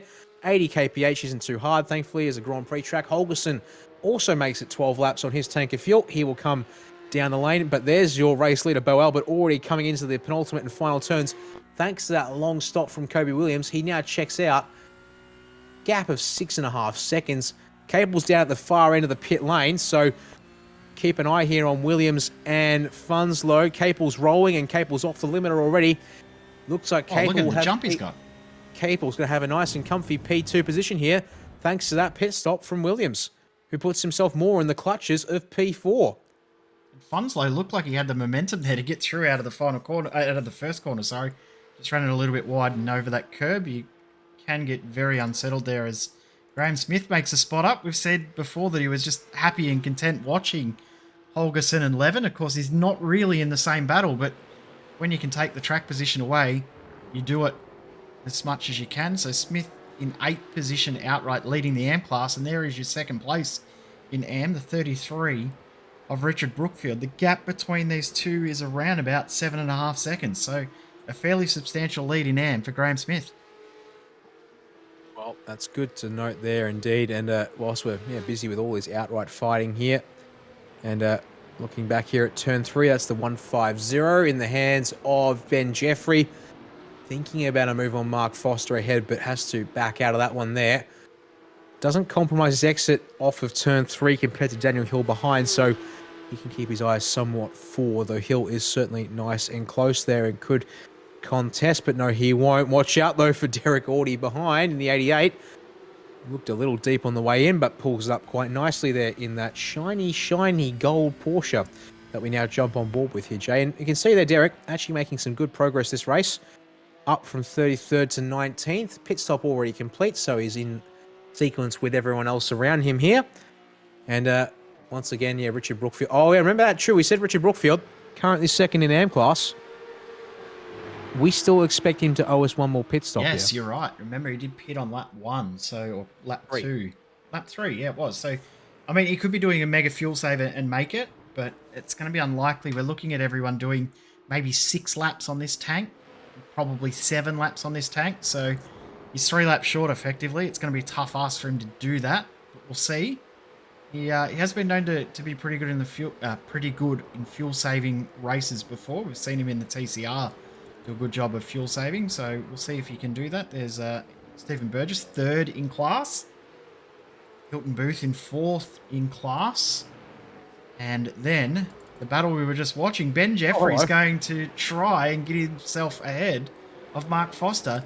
This could, if something happens ahead, turn into a podium battle. I mean, it's for 5th place in class at the moment, but it's very, very tough competition in the AM class, and these guys are well in contention for stealing a podium away if something happens ahead. Yeah, I would expect Brookfield would drop behind all these guys. That would obviously promote Burgess and Booth up to 2nd and 3rd in class. And then, these guys are knocking on the door. Hilton Booth and Burgess are currently a little spaced out, so it would take an unforced solo error from one of those 2 drivers to mix things up, as there's your class leader now having to deal with Holgerson up the inside at turn 1. Holgerson gets through, not too much fuss there from him. Brookfield back in. And there we go. So 11 laps out of his tank does Richard Brookfield, but unfortunately, that's not going to cut it here. And to be honest, with the way that Bo Albert's 30 seconds up the road from where Brookfield was, or Burgess actually is currently, pardon me, we might still have another 2 laps on the clock here. Yeah. It all crossed with depends about on... a minute 40 to go, so he's looking like, in saying that, he just lost a heap of ground there. About a minute 35 to a minute 40 on the clock when he crosses the line, so they will not get the white flag next time, I don't think. Unless he decides to back it off monumentally here to make it a shorter race. But that really doesn't sound like someone of Bo's caliber to do so. You would think he will have filled for his pace, given... Yeah. He'll be worried about what he's doing and not caring about what anyone else is doing. And if he's got enough pace to do another lap, he'll do it. And then the other side of that is, who was expecting it to be 1 lap shorter, that could be where we've seen the likes of Funslow, Peter, Connell, Levin all take that little bit less fuel. White flag out for Barney? No, it's still a minute 50 on the clock, so we've definitely got 2 laps to go. And there you go. So it's going to be a 17-lap affair here in the main event. I'm going to put a very, very small question mark next to a lot of these guys. Yeah, that is true. They might have gambled the wrong side of things. I think one of the drivers in particular, actually going to be Lachlan Capel. He did obviously get 12 laps out of his initial tank, but he only opted for less than 6 seconds of fuel. Now, they all have to put in similar amounts. If you can eke out 1 lap longer, that does change the numbers. Compare it to Williams at 8 seconds, that's a lot of difference between the two, isn't it? It is a lot of difference. But then again, I would say the average tonight seems to be around 7 seconds of fuel. So it may just be that Kobe not quite dialing in his fuel number quite right, and that's what's caused him to blow out that fuel level. And everyone else around him is actually on the money for the fuel. And small mistake there from him. But we'll talk about fuel numbers in a little bit when it gets to the final lap, because Brandon Levin has got a fired up Alan Holgerson looking for the pass up the inside of turn 4. Open door thanks to a brake lock from Levin there. And Holgerson gets the job done as they come up the hill to turn 5 there without much drama. So there you go. Holgerson gets on through quite nicely indeed. A bit of lap traffic there for Bo Albert as he approaches turn 8. Nothing much to worry about there. He will come around turn 9 and receive the white flag, this time with just under 20 seconds on the clock from Barney. So there we go. Confirming the 17-lap race here for the Pro-Am feature tonight. And 4.3 kilometers of racing left here for Bow. That's another car in the lane, Nick Wood, having to short stop that car. Unfortunately, he will go a lap down there as we check back in with this massive battle pack here for 17th place outright. This is still the... Oh, actually, how about this? This is fifth in class. Yeah, in fact, just start with Ben Jeffrey, just up the road a little bit further, perhaps, in 15th outright, Jay. Jeffrey holds 4th in class. Brookfield has slotted back into... Oh, no, Jeffrey's short on fuel. Wow, and he might not be the only one. He's actually out of fuel already by the looks of it. Now, he's got a bit of momentum now, but that's painful for him. We said that there could be changes within this group. Brookfield now 4th in class after doing a second pit stop. Is he going to be able to hold on? He's got enough fuel in the tank, judging by the numbers, so this is going to be interesting. I think he can hang on, but Dylan O'Shea isn't someone to be messed with, per se. 6.3 seconds for O'Shea, maybe on the light side of fuel as well there. May just be a slightly advantageous park in the pit lane there. We'll have to see what he's got left for one final dash, as he is the top group of drivers. They're already almost done with this race. While we're talking about the fight inside the AM group here, Connell trying to get past Jordan Peter, but Bo Albert makes it 2 from 2 uncontested tonight by the end of it all there. Pretty fancy showing there from him. Lachlan Cable will make it 2 second-place finishes, and then Kobe Williams hangs on ahead of Funslow, Peter, and Connell. They are close, but they finish the way they start that lap. Holgerson comes ahead 11, and there is your AM class winner, Graham Smith, making it a 9th place outright for good measure as well. Ross Rizzo will round out your top 10 outright there tonight in the background with the 784 entry. But let's go back to this group here, which is fighting 4, 5, 6, 7, 8, 9 in class. And yeah, it's not done yet. Jeff, I thought Brookfield might have enough, but O'Shea's pressuring. Tries to pressure at the penultimate turn. I think Brookfield's taking care of that one by driving the normal line. Just going to get through the final turn right. O'Shea deep at the final turn. That kills any chance at a fight for P4 in class. He'll have to settle for 5th there. 6, 7, 8, 9 in behind there. Going to be Hill, Foster, Coleman, and Audie. Nick Buxton, 21st place outright, will take 10th in class. As we see, Ben Jeffrey has come back out, 27th outright, and Phil Audie for company to the penultimate turn we go. Oh, Audie gets too deep, loses the rear! And trouble actually on the road for another car. Aaron DeLuca was around at the final corner as well. Simon Dwyer, the 256, has either run out of fuel. No, he's just waiting for a clear track to get to the line. Unfortunately, he's coming across as a replay there, thanks to Virtual Racing School. Looks like the 37 there also coughing its way as well. That's why Dwyer was waiting. He, unfortunate mistake there at the final turn. Oh, it's clipped the 12 of DeLuca as that car's fired through.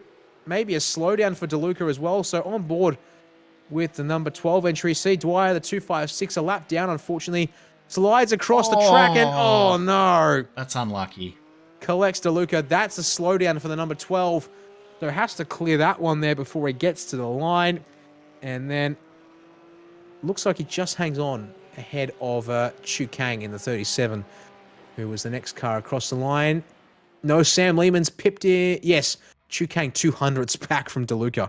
Not quite able to make it there. But let's run you through the full results from the feature race of the Pro-Am tonight. Bo Albert makes it 2 from 2 here in his invitational appearance tonight. 6 seconds clear of Lachlan Capel after 25 minutes of action there in P2. Kobe Williams able to hang on to P3, but sloppy pit stop there means he is unable to challenge for that second place that he held on to in the early stage of that race. Adam Funzo not quite able to get past Kobe there, but another P4 finish for him. Yes, that's a double P4 for Funzo there in the 32 car. Jordan Peter makes it 2 top 5 finishes as well for him. Jeff Connell moves up a spot into P6, which will absolutely turn this championship around in the pro class.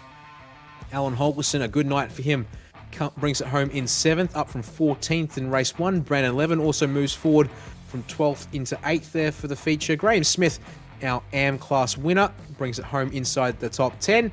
with the 9th place finish, and Ros Rizzo to round out that top 10 there, the next of our pro class drivers. Yeah, Taylor Watt might have been for Rizzo as well. Remember that spin earlier on that made contact with Jeff Connell as well. So unfortunate for those guys. Fit, Fabian, Burgess rounding out the top 13. Hilton Booth in 14th position. That's a second and a third in class for Burgess and Booth. Then Brookfield and O'Shea battled all the way to the end. Hill and Foster battled all the way to the end. Derek Audie and Nick Buxton also battled all the way to the end. That rounds out the top 20. 21st place tonight goes to Daniel Webster there, able to make some ground up after the early spin for him in the first race, setting him back for that one, but 21st all the same. Luke Fitt next there in 22nd outright, and leading a train of AM cars from there. Sam Lehman in 23rd, Aaron DeLuca 24th after that late contact there. And actually, that's important to see. Hang on, where is DeLuca? Yep.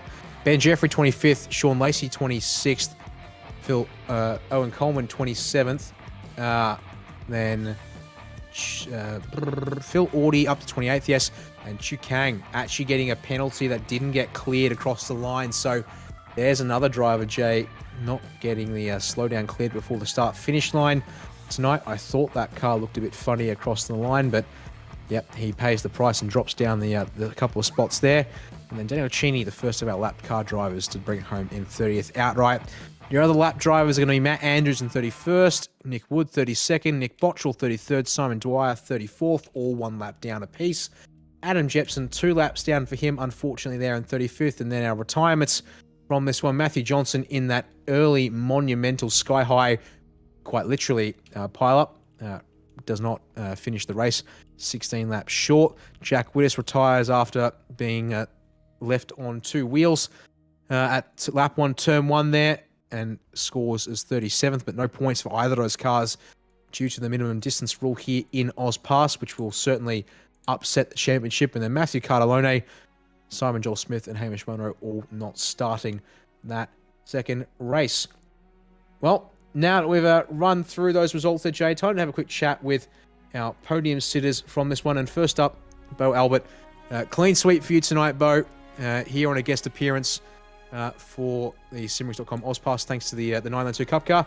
I guess, how was it from your experience? Obviously, a little bit of pressure in race 1 there, but able to check out in race 2 once everything got going after those pit stops in particular as well. Yeah, absolutely. It was a fun night of racing. Like, it might have seemed boring from my perspective on the broadcast, but that was a hard race.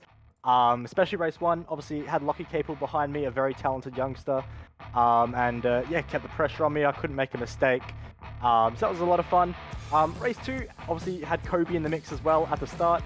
I expected him to put a bit more pressure on me. I was actually surprised I managed to check out so much. But once I did break draft, just able to fuel save, have a slightly shorter stop, and yeah, just bring out the margin to the end. Yeah, I think looking at it too, just based on lap numbers, I'd probably arguably say it's just come down to consistency from you tonight. That's gotten the edge there, and getting that breakaway that was also important. You were worried early on before you expected that guys might be able to hang with you just with the power of the draft around here, but not the case as it would be tonight. And obviously, being the 992 Cup car, the one-off Wildcard, I guess the expectations, unfortunately, we won't see you out here again in this series as they go back to the GT3 cars, and also the expectation, as it has been pointed out in the broadcast by one of the guys watching, that you do have a goal of tackling the Porsche Tag Heuer Esports Super Cup qualifiers in this 992 Cup car, which will obviously take up a fair bit of your time in the next couple of weeks once that gets underway. Yeah, absolutely. I know this is a great series. The organisation behind it looks good. The racing is great. But sadly, with the current timing of everything, not able to commit full time. That's not to say you won't find me in a GT3 car at some point during the season. But for anyone thinking about me maybe taking on a full season tilt, that's absolutely not the case. So it definitely will be me chopping and changing through the rounds a little bit. But yeah, absolutely. The focus is the Tag Heuer Porsche Esports Super Cup. I'm no fool. I totally recognize that is a massive challenge, and the odds of me actually making it into the series is quite slim, just because of how strong the field is to get into that. So overall, I want to make sure I maximize everything so that even if I don't make it, I can say, look, I gave it the best crack possible. And doing series like this with good competition is a perfect prelude to that series coming up. Good thing to point out there indeed. Well, you heard it here first, folks. not going to be around all that often, but don't count him out from being here or there when time allows. Before we let you go, Bo, who would you like to thank for the results tonight? Obviously, a big shout out to the guys at Altus Esports. Obviously, always helping me with the car, so that played a big factor tonight, even with the fixed setup. So a shout out to them, and also a shout out as well to Matt Carter-Lone and Sam Lehman as well for actually letting me race tonight. Obviously, I wasn't expecting to be allowed straight into this division, so big shout out to them, and yeah, shout out for everything they do, and a shout out to you guys as well. I'm saying shout out a lot, but absolutely to you guys for the broadcast. Well, there you go. Bo Albert, your clean sweeper up the front of the field here in the Pro-Am division tonight. And one last driver to have a quick chat to will be Lachlan Capel, coming home with all seconds for him tonight. Well, obviously, challenge was certainly on with Bo Albert joining the field tonight, Lockie, but you stuck it to him for a little bit there. Unfortunately, not quite able to stick with it all the way. Bo's pace, certainly something to be a good test, never the same for someone like yourself here tonight. Yeah, for sure. I mean, after AOG and that little battle I had with him, I knew I could go head-to-head with him for a couple laps, but I just didn't have the consistency that Bo did and able to bang out lap after lap, and he pulled away quite nicely, but I was able to somewhat keep with him, and the second race just kind of sat behind Kobe and fuel saved. But yeah, Bo's one of those drivers that goes for Pesk, so I don't have the speed to go for Pesk, but I've gotten really good in these cars over the past couple of days, so happy to bag home a decent result, and unfortunate for Jack, who got turned the first race and then rear-ended and turned the second race, so really unfortunate, but I'm sure he'll bounce back in the next race at Barber. Yeah, it's a good point to make there. Of course, teaming up with Jack Witters for the season, and yeah, it's certainly been another season of ups and downs for Jack. Once again, it feels like it's a bit of a case of deja vu. We saw it in Season 6 earlier on, early on this year as well. But yeah, coming back to you a little bit more again, you said certainly putting in some hard yards with this car. So getting one wild card out of the way with some really good results obviously puts you in good stead for the rest of the season, and gives you the upcoming Interlagos Brazil stock car wild card potentially to work with, play with a bit when it comes to drop rounds as required. I guess you said there, obviously, of course, going back to GT3 Barber next week for a sprint round. I guess looking forward to that as one of the regulars in the series. What are your thoughts on that car track combination and the sprint round format that will be in play there, of course, for you coming up? I've always loved Barber. Most notable mentions was this series. I believe in Season 5 or Season 4, before SimSpeed picked it up, had a good battle against Shane Van Gisbergen when we were back in the mid-engine Audi and Lambo meta. So that's one of my biggest memories of that track, and I've done pretty well there all the time, and I know that the BMW is quite strong there, is when I switched off the Porsche due to it just being a lot slower than it was last season. Quite a lot of the next tracks up are quite BMW strong tracks, so I do very much enjoy Barber. However, it's going to be a little bit difficult to find pace out the car, but hopefully over a few little practice sessions I should be able to get some pace and be able to challenge Kobe and Ross again and try and get back up there. Yeah, well, we'll keep our eyes posted for that one next week then, and the rounds to come after that. Before we let you go, Lockie, who do you want to thank for your result tonight? Yeah, I'd just like to thank Drop Bear Motorsport. Obviously you run that, but yeah, I'd like to thank them and all their sponsors of Ansoki Engineering, Sam Blacklock Media, Hybrid Racing Solutions, and Revolution Race Gear. As well as that, I'd like to thank Computer Technology Corporation for coming on board with me as a sponsor.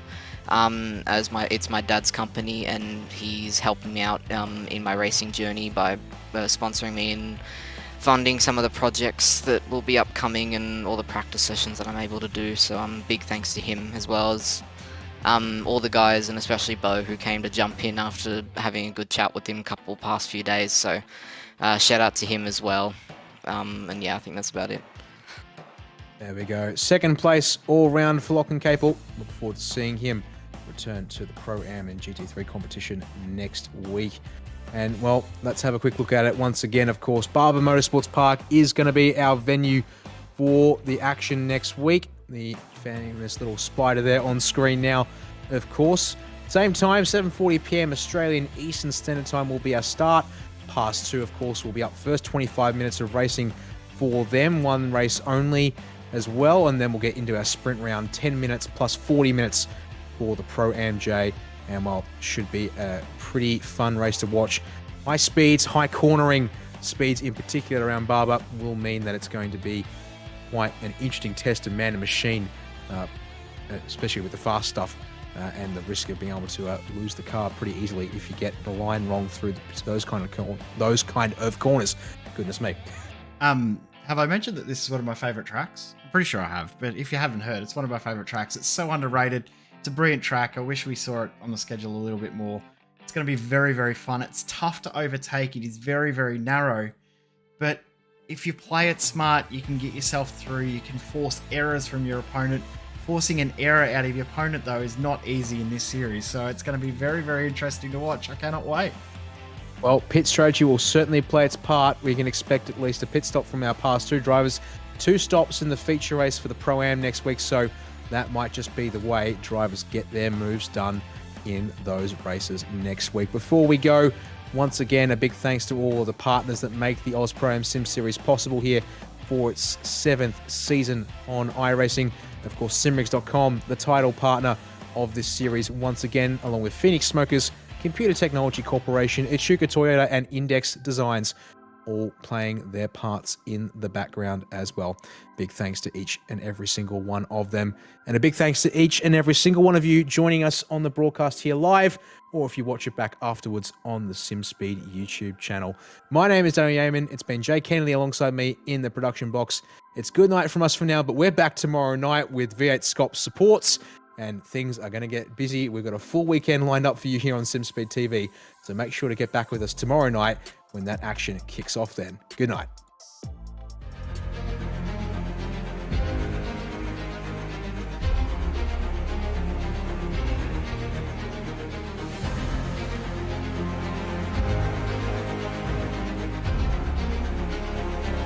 This is fantastic. This is GT racing right now. He's got traction. He's going the outside of both of them. Maloney.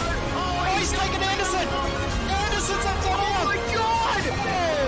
Big crash. Oh my goodness. Half the field's going to get full. Second very close. These guys are going to want to make their way through the field very quickly. Oh, there we go. Oh no. That's massive. This is it. This is over. I can't believe this. Oh my God. God, what?